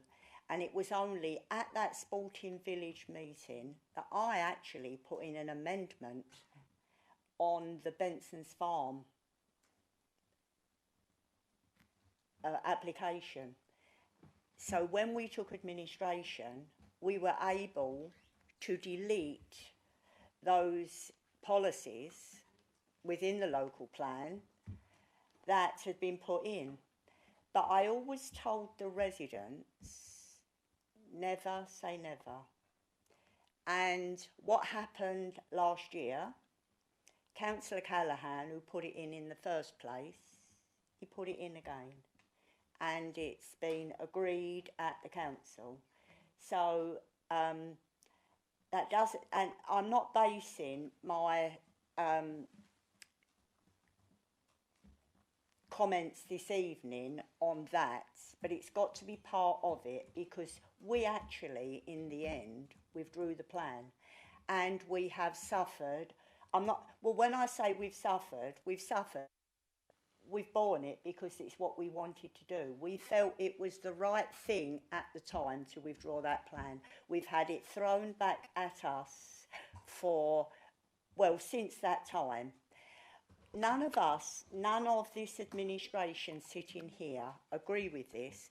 Has been outlined by Councillor Schrader and the leader that we don't support this plan, we don't do it. But if we just throw it out and say, no, we're not going to do it, the intervention that you spoke of with Sajid David, at that time, remember, he was a Conservative councillor. It wasn't Labour. We are now dealing with a Labour minister called Angela Rayner. And I don't think for a moment that she will have any sympathy for us whatsoever. So all I can say is that I will make the collective decision with the Cabinet, but we must all totally ensure that our residents are aware of why we make the decision that we do this evening, and make sure that as many people as possible respond. But as Councillor Baggott has pointed out, when the plan comes to the council to be publicly examined, that is the time when we and our residents will have the opportunity to speak up and say to the person, to the inspector that's taking that public hearing, that we do not agree with it, whether it makes any difference. But we are dealing with a Labour government that is pushing forward on absolutely everything. And the worst thing that we could possibly have this evening is another God knows how many homes hoisted upon us. And it's for that I say we have enough in the Castledon and Crouch Wall to last a lifetime without having another 1,000 or 2,000 more that will totally overwhelm us. Thank you, Leader. Thank you, Councillor Sargent. I think probably our best chance of salvation, frankly, is that Andy Burnham decides to become brave and calls a general election. But we'll wait and see. We'll wait and see what the future brings. Councillor Jeffrey. No, thanks, Chairman. We've got to be clear about what this is. This is a government takeover of a local plan. This is taking it out of our hands. This plan, it's not Basildon Council's local plan. This is a nationalised plan, and it's been nationalised by the Burnham government. How wonderful for them to do that. The first of many things they'll nationalise. Yeah, first of many things they'll nationalise, and the first thing they did was nationalise our local plan. These numbers are far too high. We know that they are. The infrastructure is simply not there. We all know that from our discussions with our residents across the whole borough, how bad this plan is. It's essentially the government wants the concrete over every blade of grass, and it doesn't care what we say at all. So let's just look at it like this. If you want to get a doctor's appointment, if you want to get into a school, an outstanding school, and if you want to get a GP appointment or a surgery at hospital, you should be asking the Labour government, where is that infrastructure? Because we haven't seen a single pound or penny set aside for our borough. So that's why I'd say, as all my other colleagues have, we'll be fighting this local plan, but we have been compelled to do it. They have nationalised this local plan, and obviously I'll be fighting alongside my residents and be supporting any residents anywhere in this borough against this local plan. But the government have nationalised this local plan, and it is an absolute disgrace. Thank you. Thank you, Councillor. Councillor Baggott, did you want to come back? I'll take you as the last speaker on this. Thank you, Leader. I mean, my colleagues in group, I hope, know that I'm always up for a fight. You know, I've never ever hidden from the fact that, you know, I'll take on any government if the cause is right and we're fighting for the residents. So I've got a lot of sympathy with Councillor Genet's point. But I do wonder about when you go into a fight, and as an ex-squadder, you're always taught to fight to win, not fight to lose. I think when you go into a fight, you have to sort of pick your punches and get your licks in when you can.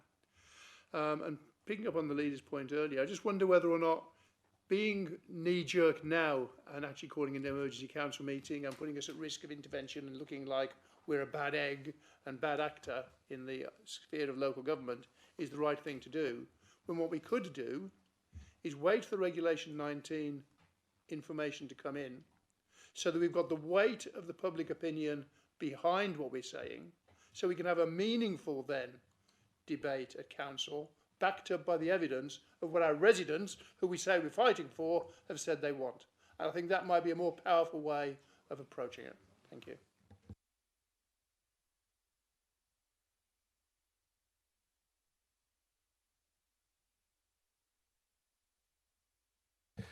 Quickly, thank you.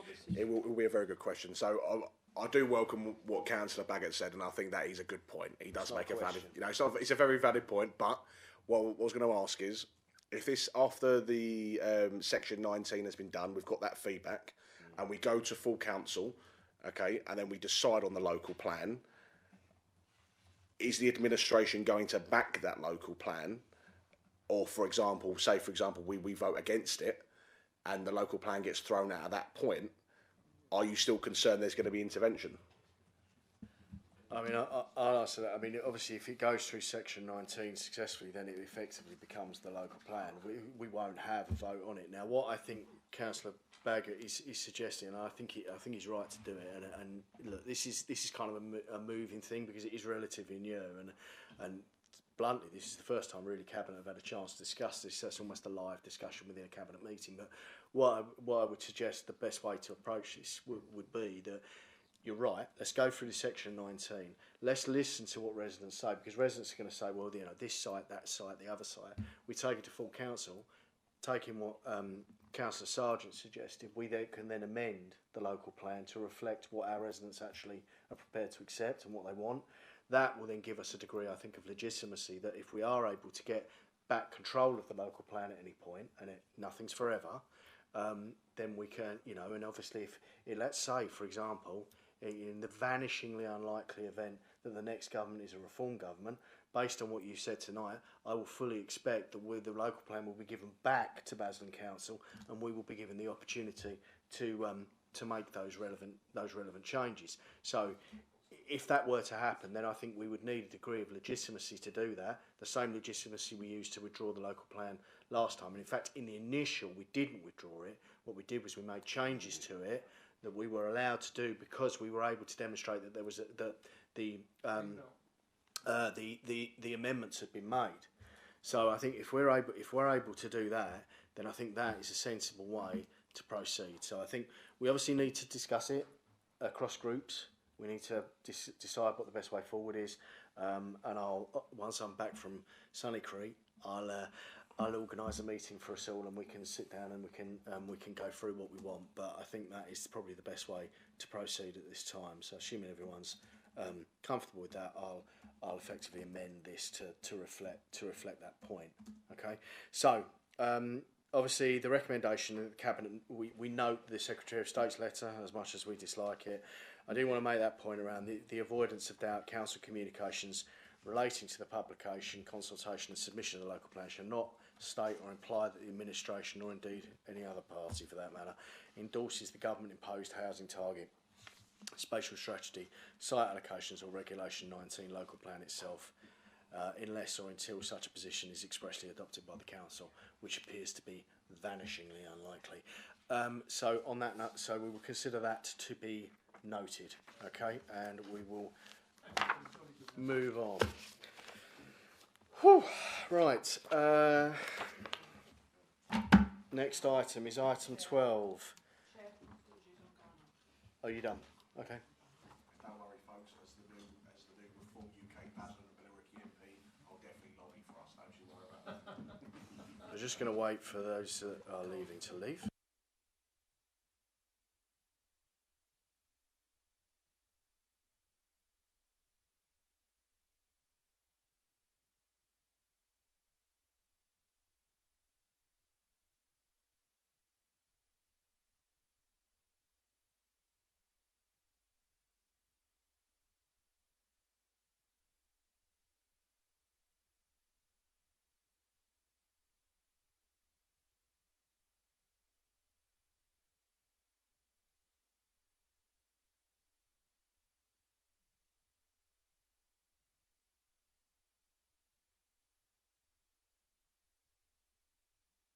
Okay guys, right, the next item is item 12, repairs and maintenance of future service delivery model. That would have been presented by the Cabinet Member for Housing, but he's currently on a balcony in Crete, so I'm afraid you've got me again. Apologies. You're going there next That's week? where I'm Oh, going. right, I don't know if I I've wouldn't mentioned mind it. mentioning it. I don't know if I've mentioned it, but yeah, that's where I'm off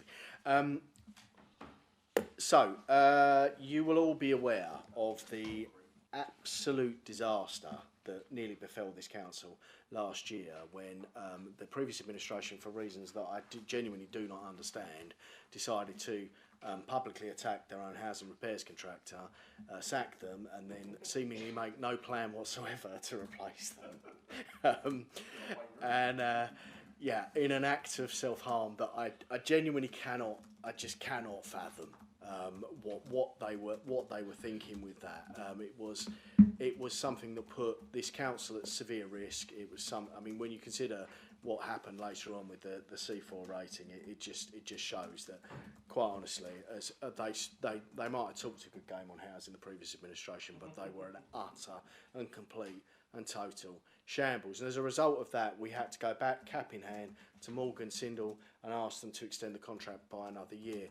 Now, at housing scrutiny, I didn't know how much that cost us. I can now tell you that cost us £1 million. £1 million. So when we're talking about, you know, putting lighting into the do you know what? When Councillor Callahan's moaning at me saying, well, why aren't we, you know, lighting up the town centre, and why aren't we, you know, doing the street furniture and all the rest of it? I can say to him, because you decided to put, you know, a headline ahead of the good of our tenants and the good of our residents, and cost us £1 million in the process. So I will take no lectures on any of that nonsense from any of them, frankly.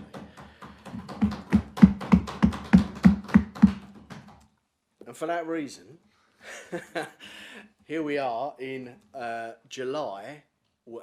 So funny enough, we think it might be a good idea to start planning for next year now, rather than leaving it until 4 weeks before the housing repairs contract is due to expire. So this is the future. This is basically the plan to allow us to go ahead and start the plan for a new housing repairs model. Now, my understanding is that Morgan Sindall have indicated that they are not carrying on within the house repairs industry. So it will be a new supplier. We will be out to tender. Now, I know that the previous administration had a plan. I wouldn't go as far as say they had a plan. They had said that they were going to bring the service in-house. Obviously, yes, they had an aspiration, shall we say. That obviously, for me, while we're going through LGR, would be insanity. I think we've all got enough to do without bringing it in-house. So I think what we will do is we will potentially look for a new supplier, and we will obviously make sure through the director and her team that we have the right tools in place to really hold this contractor to account. And you're going to hear later on in another item about some of the ways that we are going to start putting the processes in place to do that. Because, funny enough, if you start putting processes in place, then things start to improve, rather than, you know, making silly videos and putting stupid Facebook posts on and humiliating your housing repairs contractor at a scrutiny meeting. Sorry, I know that's a bit. I know I'm not normally political at cabinet, but they annoyed me. I don't know if you've got anything you want to add to that. I do want to add to No, not you. Oh, me. I'll add to it. Did you want to add to it?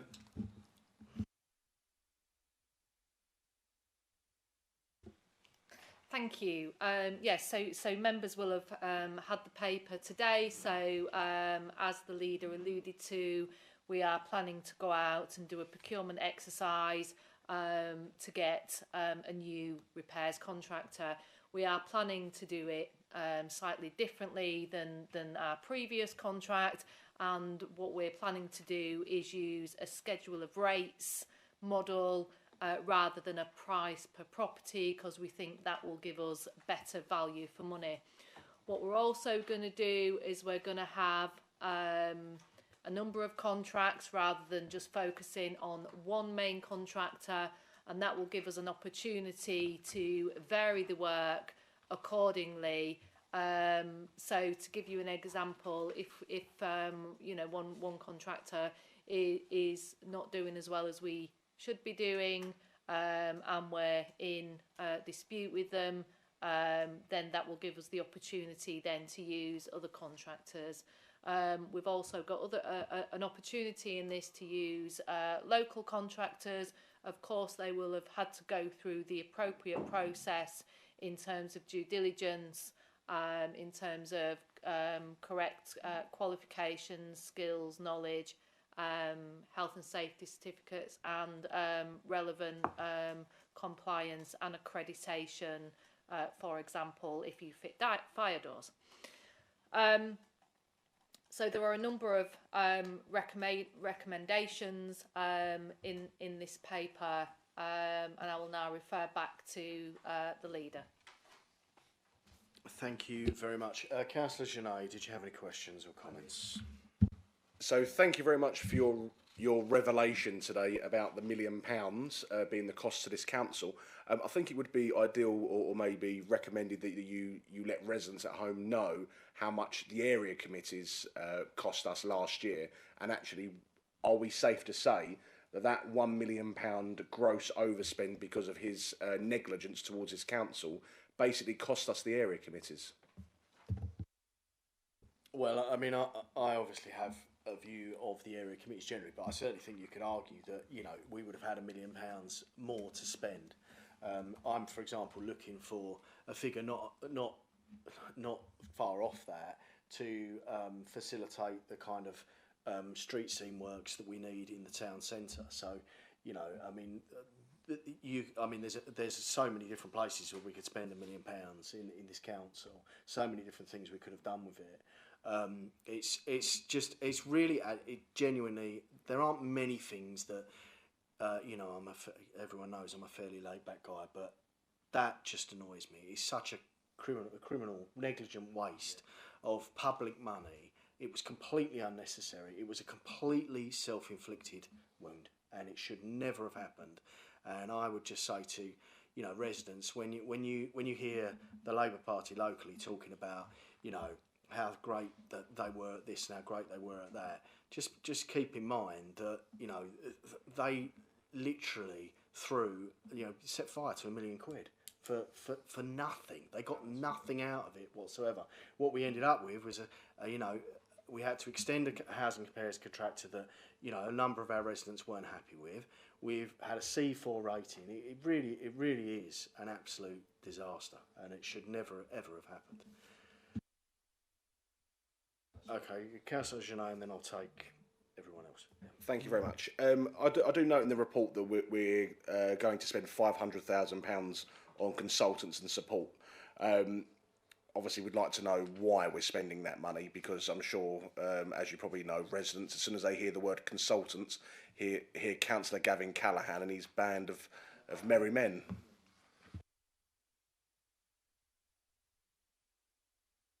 I think I'll let that one slide. I mean, I think to be fair, I've probably accused one or two members tonight as well on this particular item.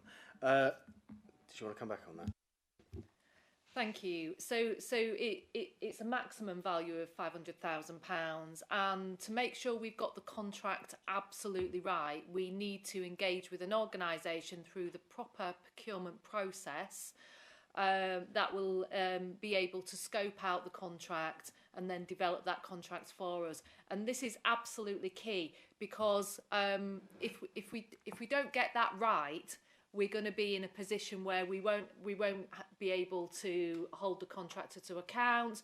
We won't be able to get service credit points, which is effectively money back if they're not doing what they should be doing. We won't be able to guarantee our residents that the operatives that they're using have got the correct, qualifications, etc. So this is all about really, really good contract management and making sure we've got that in there, that in the contract. And it is normal practice to get a specialist to develop that scope of works for you and to develop the contract. So this isn't anything unusual. And we will be using the organisation's procurement team to do this piece of work. Could you work with Essex County Council? We've got a fantastic procurement team over there. We can probably give you a discount as well. It's not about the procurement team, because we've got a procurement team in house. It's about a specialist organisation who are specialists at developing these kind of contracts, and those specialists they're not traditionally in councils or the private sector. To be honest, you have to go out to an organisation that is specialist, and the risk of not doing that is so huge and significant in a number of ways for both this organisation and residents. Thank you for that answer. Thank you for asking that question through the chair, Councillor. Councillor Strada. Thank you, Leader. Obviously, as the former portfolio holder, in the absence of the current portfolio holder, I do warmly support this. Like you, I found the kind of the decision and the steps that were taken by the previous administration absolutely inexplicable. Now, there were all sorts of strong reasons, strong arguments to move away from the Morgan Sindall contract and the model of contract that we had with them, why you would blow it up in the way the previous administration did before you had anything in place to replace it. Who knows? It's an inscrutable decision, but I think we're moving in the right direction now. I take on board the point that Councillor Janae's made about consultants. I'm always suspicious of consultants, but at the same token, there's a saying I'm fond of, which is that to know that you are ignorant is a great step towards knowledge, and there are certain things that neither officers nor cabinet members know the slightest thing about. And I think when you're dealing with a contract this important, this complex, I mean, certainly the Morgan Sindall contract was the single largest contract this council had, and it was very complex, had lots of moving parts. I think it does behoove us to make sure we know what we're doing when we formulate the next one, because clearly there were problems with that contract. I think probably moving to price per property is the right move. Moving away from price to property is the right move, because I don't think the residents ever really understood that in the... I meant the other way around. Yeah, I think moving away from that model is probably the right move, because the residents never really understood it anyway, the tenants. They always assumed that the contractor was, stringing out every job and rinsing the contract anyway, which wasn't what was happening. But I think that moving away from that model is probably a more transparent way of doing it. So you sort of mentioned the fact that we can, by doing it this way, we'll be able to be more open to using, smaller sort of what we would call SMEs, small medium-sized enterprises, more local contractors. How will we be able to balance the kind of economies of scale that we'd want to achieve while simultaneously opening it up to a broader, because I would love to open it up to a broader market of smaller operators, particularly local companies. I think we'd all like to see that rather than it all being in the hands of one big national operator. But how do we square that circle between making sure we're getting good value for money whilst also being able to be a bit more nimble, put it out to a few more different contractors? What's the sort of mechanism for doing that? Did you want to come back on? So in a paper later on, we'll be talking about our IT solution, and it's our IT solution which will allow us to do that. So Plentific, which is the platform we're proposing to use, actually has an open framework. So they already have 2,000 contractors which are on that open framework, which are working across Essex. And we propose to have the calls for those for the repairs and minor works taken in-house here in Basildon, which will enable us to maintain control. And when we are logging those jobs on the software Plentific, we will be able to use the way the system is set up, and I have said that I will get the supplier in to show members how it all works, because it is very interesting and innovative. It allows you to log a job on cost, quality, and most importantly actually resident satisfaction. So that's how we'll ensure there are economies of scale. So just to summarise, we are proposing that we will have a main contractor, but what we're proposing is that we'll have smaller contracts as well.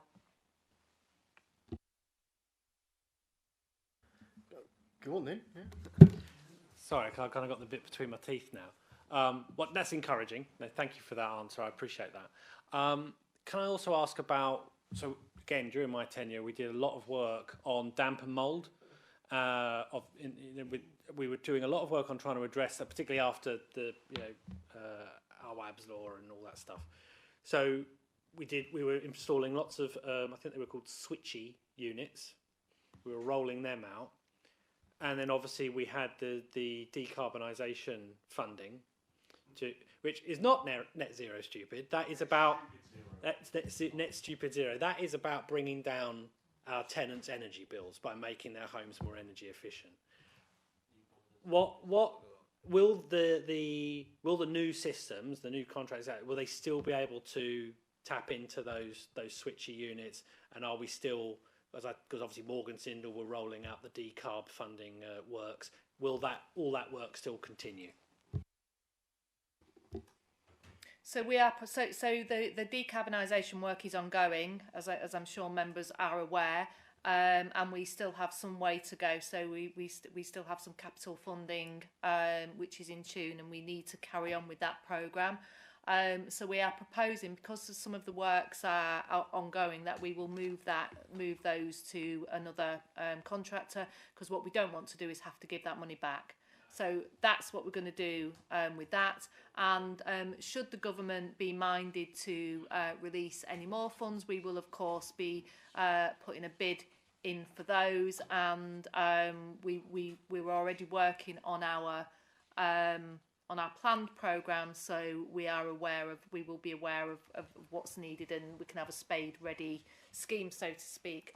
In terms of damp and mould, we've got a couple of options. We can either get a couple of contractors, so a contractor to do the surveys and then a contractor to deliver the works, or we can do it through so we can do that through Plentific, or what we could do is we could break it down and give it to smaller contractors. But we need to really think about that, because Awaab's Law 2 is coming in October. And if I'm really honest, hands up, we're not performing in terms of damp and mould, so we really do need to have a think about that and put something in place pretty urgently to make sure we can put those properties right for our tenants. Thank you very much. I've got Councillor Baggott, I've got Councillor Sargent. Now, I'm going to try and set a 10 o'clock guillotine on this meeting, so please do keep that in mind when you are making your contributions. Sorry, Councillor Baggott, it's always you. For some reason, I end up trying to hurry along. It's nothing personal, I promise. It's all me. Yes, I've got one question, which I think I know the answer to, and then two opinions. So I'll ask the question first. Why are we not using a cost reimbursable price model?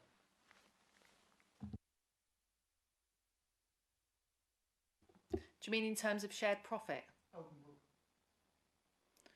I think because when we've looked at the opportunities in terms of what contracts will meet our needs and what contracts will allow us to actually use local contractors, we feel doing it this way will be the best way. But I'm more than happy to have those discussions with you. I was just curious. I mean, if Councillor Dornan was here, people remember Councillor Dornan, he would have waxed lyrical about the pricing model for contractors, and he was always in favour of open book. And when you actually look at the different options, the main reason you use open book is for long-term contracts. I thought what you were going to say was because this is a shorter-term contract, it's less value for money, but you didn't. So I'm not going to get into it, dying a ditch over it. I was just curious, that was all. So, opinions, and I'm speaking here as an ex-cabinet member for housing and as leader. I know my colleagues will roll their eyes when I say this, but I've always said that when it comes to procurement, especially important procurement like this, members should be involved at the coalface level. I think that having their sweaty eyes and hands on the procurement right from the get-go is fundamentally important, and that's from my experience because and again, I'm not going to go into big things, the leaders told me off the time, but I have experienced where when you sit in on procurement at the coal level, you spot things which other people might not. And one of them was where it was quite clear that the advisor to the team, the technical person they got in, was biased in favour of one particular contractor. And that shouldn't happen. And that's why I always believe that members should have an involvement. So, as I say, it's just an opinion. I'm not asking for a response. But the other thing, more importantly, and I've been banging on about this as well, is if we're going to get to SMEs, the reality of Basildon is that we have had many, many contractors. We have had Mears, we have had InSpace, we have had, just the list keeps going on the carousel of contractors we've had. And they've all died in Basildon. But the one thing that stayed the same has been the contractors underneath, the people that do the work, the people that toop it over every single time. And what I've said is that I believe that what we should have is a Basildon standard of excellence, what we expect a contractor and a workman to aspire to before they even come into the door to actually do the work for our residents. Because a lot of the repair issues we have are people turning up with the wrong tools or with doing the wrong job or, not interested or, being a bit surly. And that's not what our residents should be experiencing.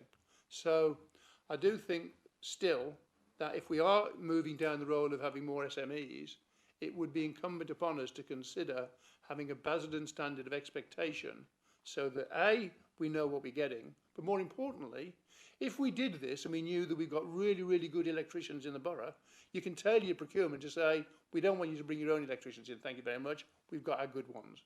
But if we know that we've got plumbers and they're all rubbish, we can be saying, we really need you in the procurement to bring in your plumbers because we've got a bit of a dearth of plumbers. Now, that's no offence to either plumbers or electricians. They were just examples, they were just examples of what it could be. But we lack that intelligence to know what the standard of craftsmanship is across the frames, and we should know that so that we can set that standard and do a better experience for our residents. Thank you.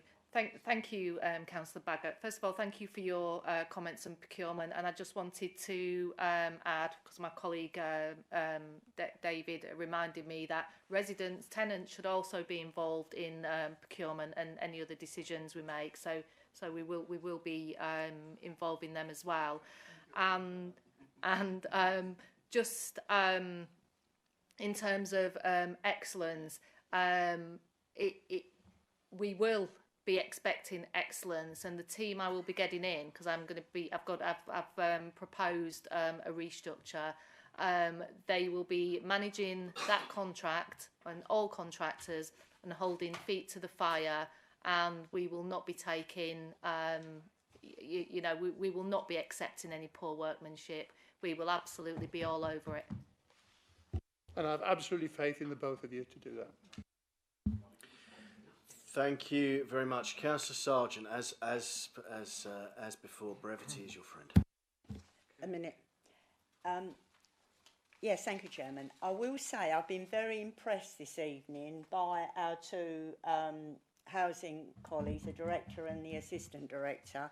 They gave us some excellent training on the C4, and you can't get. And they were questioned remarkably, and they've also throughout this, listening to this report as well, I think they've come up with the goods to my mind, and it's a breath of fresh air that we seem to have. I'm sorry, I don't mean this in any way detrimental to anyone, but they've come in with a breath of fresh air this evening to more or less tell us how they're going to perform. And it's not that we've heard you, and we will hold you to account. I've just got one thing that I'd like to say from a tenant point of view. What the tenants tell me is when they have something done, there was never appears to be an officer that they're talking to or a member of staff. We're talking to the contractor. And I would say that maybe in some instances that might be fine. But there's other instances that should they wish to speak to an officer, then they should have the ability to do so. But the fact that you've got a tenants panel coming in, and hopefully they will take hold of that and help you out with that. That's all I've got to say. Thank you, Chairman. Thank you, Councillor Sargent. Did you need to comment on that? Just to give you some reassurance that when we get our new team in, they will be physically going out to the properties and inspecting a percentage of jobs, and the team will also then be available to speak to residents. We'll have resident liaison officers, and it'll be their job to put their arms around residents, if residents are not happy. So the focus is very much changing to be a resident tenant focused service. Right, thank you very much. Right, that concludes that one then. So the recommendations 1 through 7, all those in favour please show. That's unanimous. In that case, I'm going to move straight on to item 13, which is the Hackney Carriage and Private Hire Licensing Policy. This is being brought to us by Councillor Jeffrey, but I know that Councillor Lawrence is an expert in this area as well, so if he wishes to contribute, he may wish to do so. As are you, Councillor Sargent. As are you. Right, again, brevity is your friend, people. It's been endorsed by everybody. Let's just bear in mind item 14 is likely to provoke debate as well. So, Councillor Jeffrey. Thank you. I'll adopt the principles of brevity and get straight to it. This is following the licensing committee on the 14th of July, which was to review draft policies in response to the rising from the public consultation. And this is essentially the 4 key policies were presented relating to vehicle age, licensing routes, driving assessment arrangements, and a commitment to future reporting to the licensing committee, reviewing wheelchair accessible vehicles, and the details of these are within the report. Thank you. Thank you, Councillor Jeffrey. Councillor Lawrence, Councillor Sargent, I understand you endorse this policy. Councillor Lawrence, you wanted to come in. Thank you. Yes, I do endorse the policy as Vice Chair of licensing this year. As Councillor Jeffrey said, this did come up at the last licensing meeting. The removal of the upper age limit for licensed vehicles, subject to ongoing compliance, with a review after 12 months the committee has asked for. It was always 7 years for a car or a cab. These cabs are MOT'd, tested every 6 months. During the COVID period, when I was chairman of licensing, I brought in a policy where we had a delegation to me, where we had vehicles that were over 7 years, not in our policy, but were laying idle on street driveways, not being used. And so I signed off a load of those cars to be used during that period. So it's pleasing to see that we, you know, at the end of the day, a car is tested twice a year by us at Barleylands. So really we need to make sure that those cars are tested and they're safe, because at the end of the day, it's all about safety to our residents. So that is one of the proposals. So fully endorse that. The removal, the approval of the review of the driving assessment arrangements. I don't know if members know, but I think there's only one that we use at the moment, and therefore, and I don't even think that's in the borough.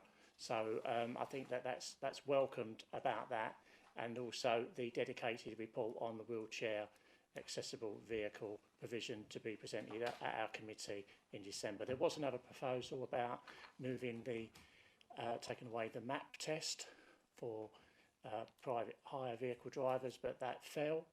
To be honest to Cabinet, this is an ongoing situation with cross-border hire that's been going on for many, many years. If I wanted to become a taxi driver, I could go to Castle Point or even far as Midlands and Coventry and get a licence without quite a bit of the stuff that we have to do here for our licence. There is a loophole there, and the government are looking at changing the legislation to try and bring it all into line, considering the legislation is 1847 and 1976. But 1847 is a bit much, isn't it? So I welcome the government's. I really do hope they'll speed it up to try and sort out some of these loopholes that are out there that are affecting the breed, you know, the livelihood of the current taxi drivers. So I do welcome the report, and I will be supporting the recommendations. Right, thank you, Councillor. In that case, I will move straight on to the recommendation. How can you ask a question when you weren't here for the report? Well, I've read the report prior, Leader, like any good elected member does. So in regards to removing the upper limit, sorry, through the chair, are we going from 7 to 15 years? Is that where we're going with it? Councillor Lawrence, I know it's not conventional, but I'll let you respond. No, we're not, there's no limit on it. It will be on the roadworthiness of the car when it's taken to Barleylands twice a year. Perfect, thank you very much. And through the chair, I will just say that I do welcome this, because this was a motion that Reform UK were going to bring to the next full council prior to it coming to Cabinet. My dad was a black cab driver for many years in London, and unfortunately the Uber craze and obviously COVID didn't help either. And having ridden in a Hackney carriage taxi over the last few weeks, that was the conversation, where there was a number of Uber drivers in the borough who were operating, that's reducing the amount of work they have as taxi drivers.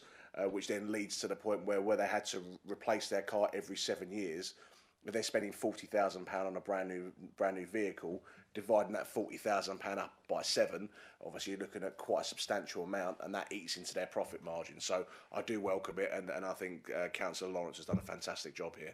I don't give the Conservatives much credit where it's due, but you've done a fantastic job here, and well done to officers as well. And clip that one up. Right, in that case, the recommendation, this Cabinet endorses the decision of the Licensing Committee and adopts the draft Hackney carriage and private licensing policy. All those in favour? We're already voting. Okay, that is unanimous. Right, moving on then to item 14, which I am pretty sure someone is having a bit of a joke with me, and I am going to attempt to read this out, this item, and we will see if I can manage it. Okay. The procurement of the Plantific Property Operations Platform and access to the Plantific Open Framework supply chain. There you go, not bad, not bad. Thanks. That's not bad. 10 o'clock at night, I've done quite well to get that out. So this is item 14, and the report is from, is it yourself? Far away. Thank you. So I'm going to try and keep it brief, just bearing in mind the leader's 10 o'clock guillotine. I still go to a vote. Just briefly, the exec summary is there, and this report seeks cabinet approval for procurement of the Plentific Property Operations Platform. And just in layman's terms, what this is this is a platform in which we can manage our repairs, our maintenance, and our compliance. And it gives us the ability to hold all our data, to take all our calls, and it also helps us with our regulatory obligations in terms of being able to report on Awaab's law and our compliance. So as well as being able to allocate those repairs and maintenance obligations to a main contractor, it allows us to, as I mentioned earlier, use local contractors as well. There is an independent supply chain which is all the due diligence is undertaken by Plentific, and it is used by several councils and organisations across the UK, Southwark being one of them, Peabody, which are local to us, being another. So the reasons for the proposal that it directly addresses some of the operational and evidential failings cited by the regulator in its C4 judgment, particularly in regards to contract management. It allows us, the council, to have a statutory clock enforcement and also supply chain access ahead of Awaab's Law Phase 2. And just to reiterate, the supply chain in the which is under the Plentific platform has all due diligence carried out, and that's particularly important because members will know that. So, for example, if you've got somebody who's carrying out fire risk assessments, you would want to make sure their credentials are accurate, and you'd want to be checking those every 6 months. So this platform, Plentific, do that for us. It also integrates with Microsoft Dynamics, and members will be aware that we've got a new housing management system which was developed in-house, and it also has it's able to API with a main contractor, which means we can seamlessly take those repairs calls in-house and then get those to the contractor. It also helps us with diagnostics, so members will be more than aware that sometimes calls come through and it may be a plumbing job, but unfortunately an electrician turns up, or something like that. But this platform uses AI to help the officer who is taking the call identify what the issue is. As I said earlier, this is quite a complicated product to explain, and I have offered the opportunity for members to come in and have a session with Plentific so they can understand how it works. Plentific will carry out the contractor days in Basildon. They've done the same in Southwark with local contractors in Southwark. So if there are any contractors that are not already on their framework, there is still an opportunity for that to happen, and will be an opportunity in the future. And they, in terms of return on investment and social value, they do provide opportunities in terms of construction, and I did have that conversation with the leader today, and we'll follow up with more information about that at a later date. The figures are all there for you, and I'm happy to take questions. Yeah, thanks. I've asked a lot of questions on this because it's a lot of money. I'm comfortable that this is a good, this is something we need. It's a good investment for council, and it will ultimately save us money in the long run. And I think it's also something that we desperately need, given that you know, we were talking earlier about the fact that despite the fact we've got budgetary pressures in our housing budget, the fact of the matter is that, you know, we've got to address the issues that came up as part of the C4 rating, and as a result, you know, something like this is clearly essential, because, you know, we need to be able to manage that process, and it's all about being able to manage the process effectively. Councillor Genet, did you have any questions? Thank you very much. I do welcome this because we need this to be able to fix our C4 rating. Just one quick question, I'm being cheeky. The fact we're using artificial intelligence, there's no chance of any anti-Semitic remarks about residents, so is there coming out of that? You don't need to answer that, Councillor. I think we know that it'll be fine. Councillor Baggott. I'm all for it, so I support it. But just one question. In option 2, it says there's no viable platform provider, which actually implies that this is something that's unique. So God forbid that Plentific got bought out, went under, failed, all the sort of things that can happen. What happens to us in that eventuality? Well, of course, I would very much hope that wouldn't happen, but in doing our due diligence, and we can appoint via, I think it's G-Cloud, we would have looked into the financials and done a financial check on the organisation, and as I alluded to before, the organisation is well established and has been established for some years. In fact, it's interesting because they've really taken their time to get the products right and have not grown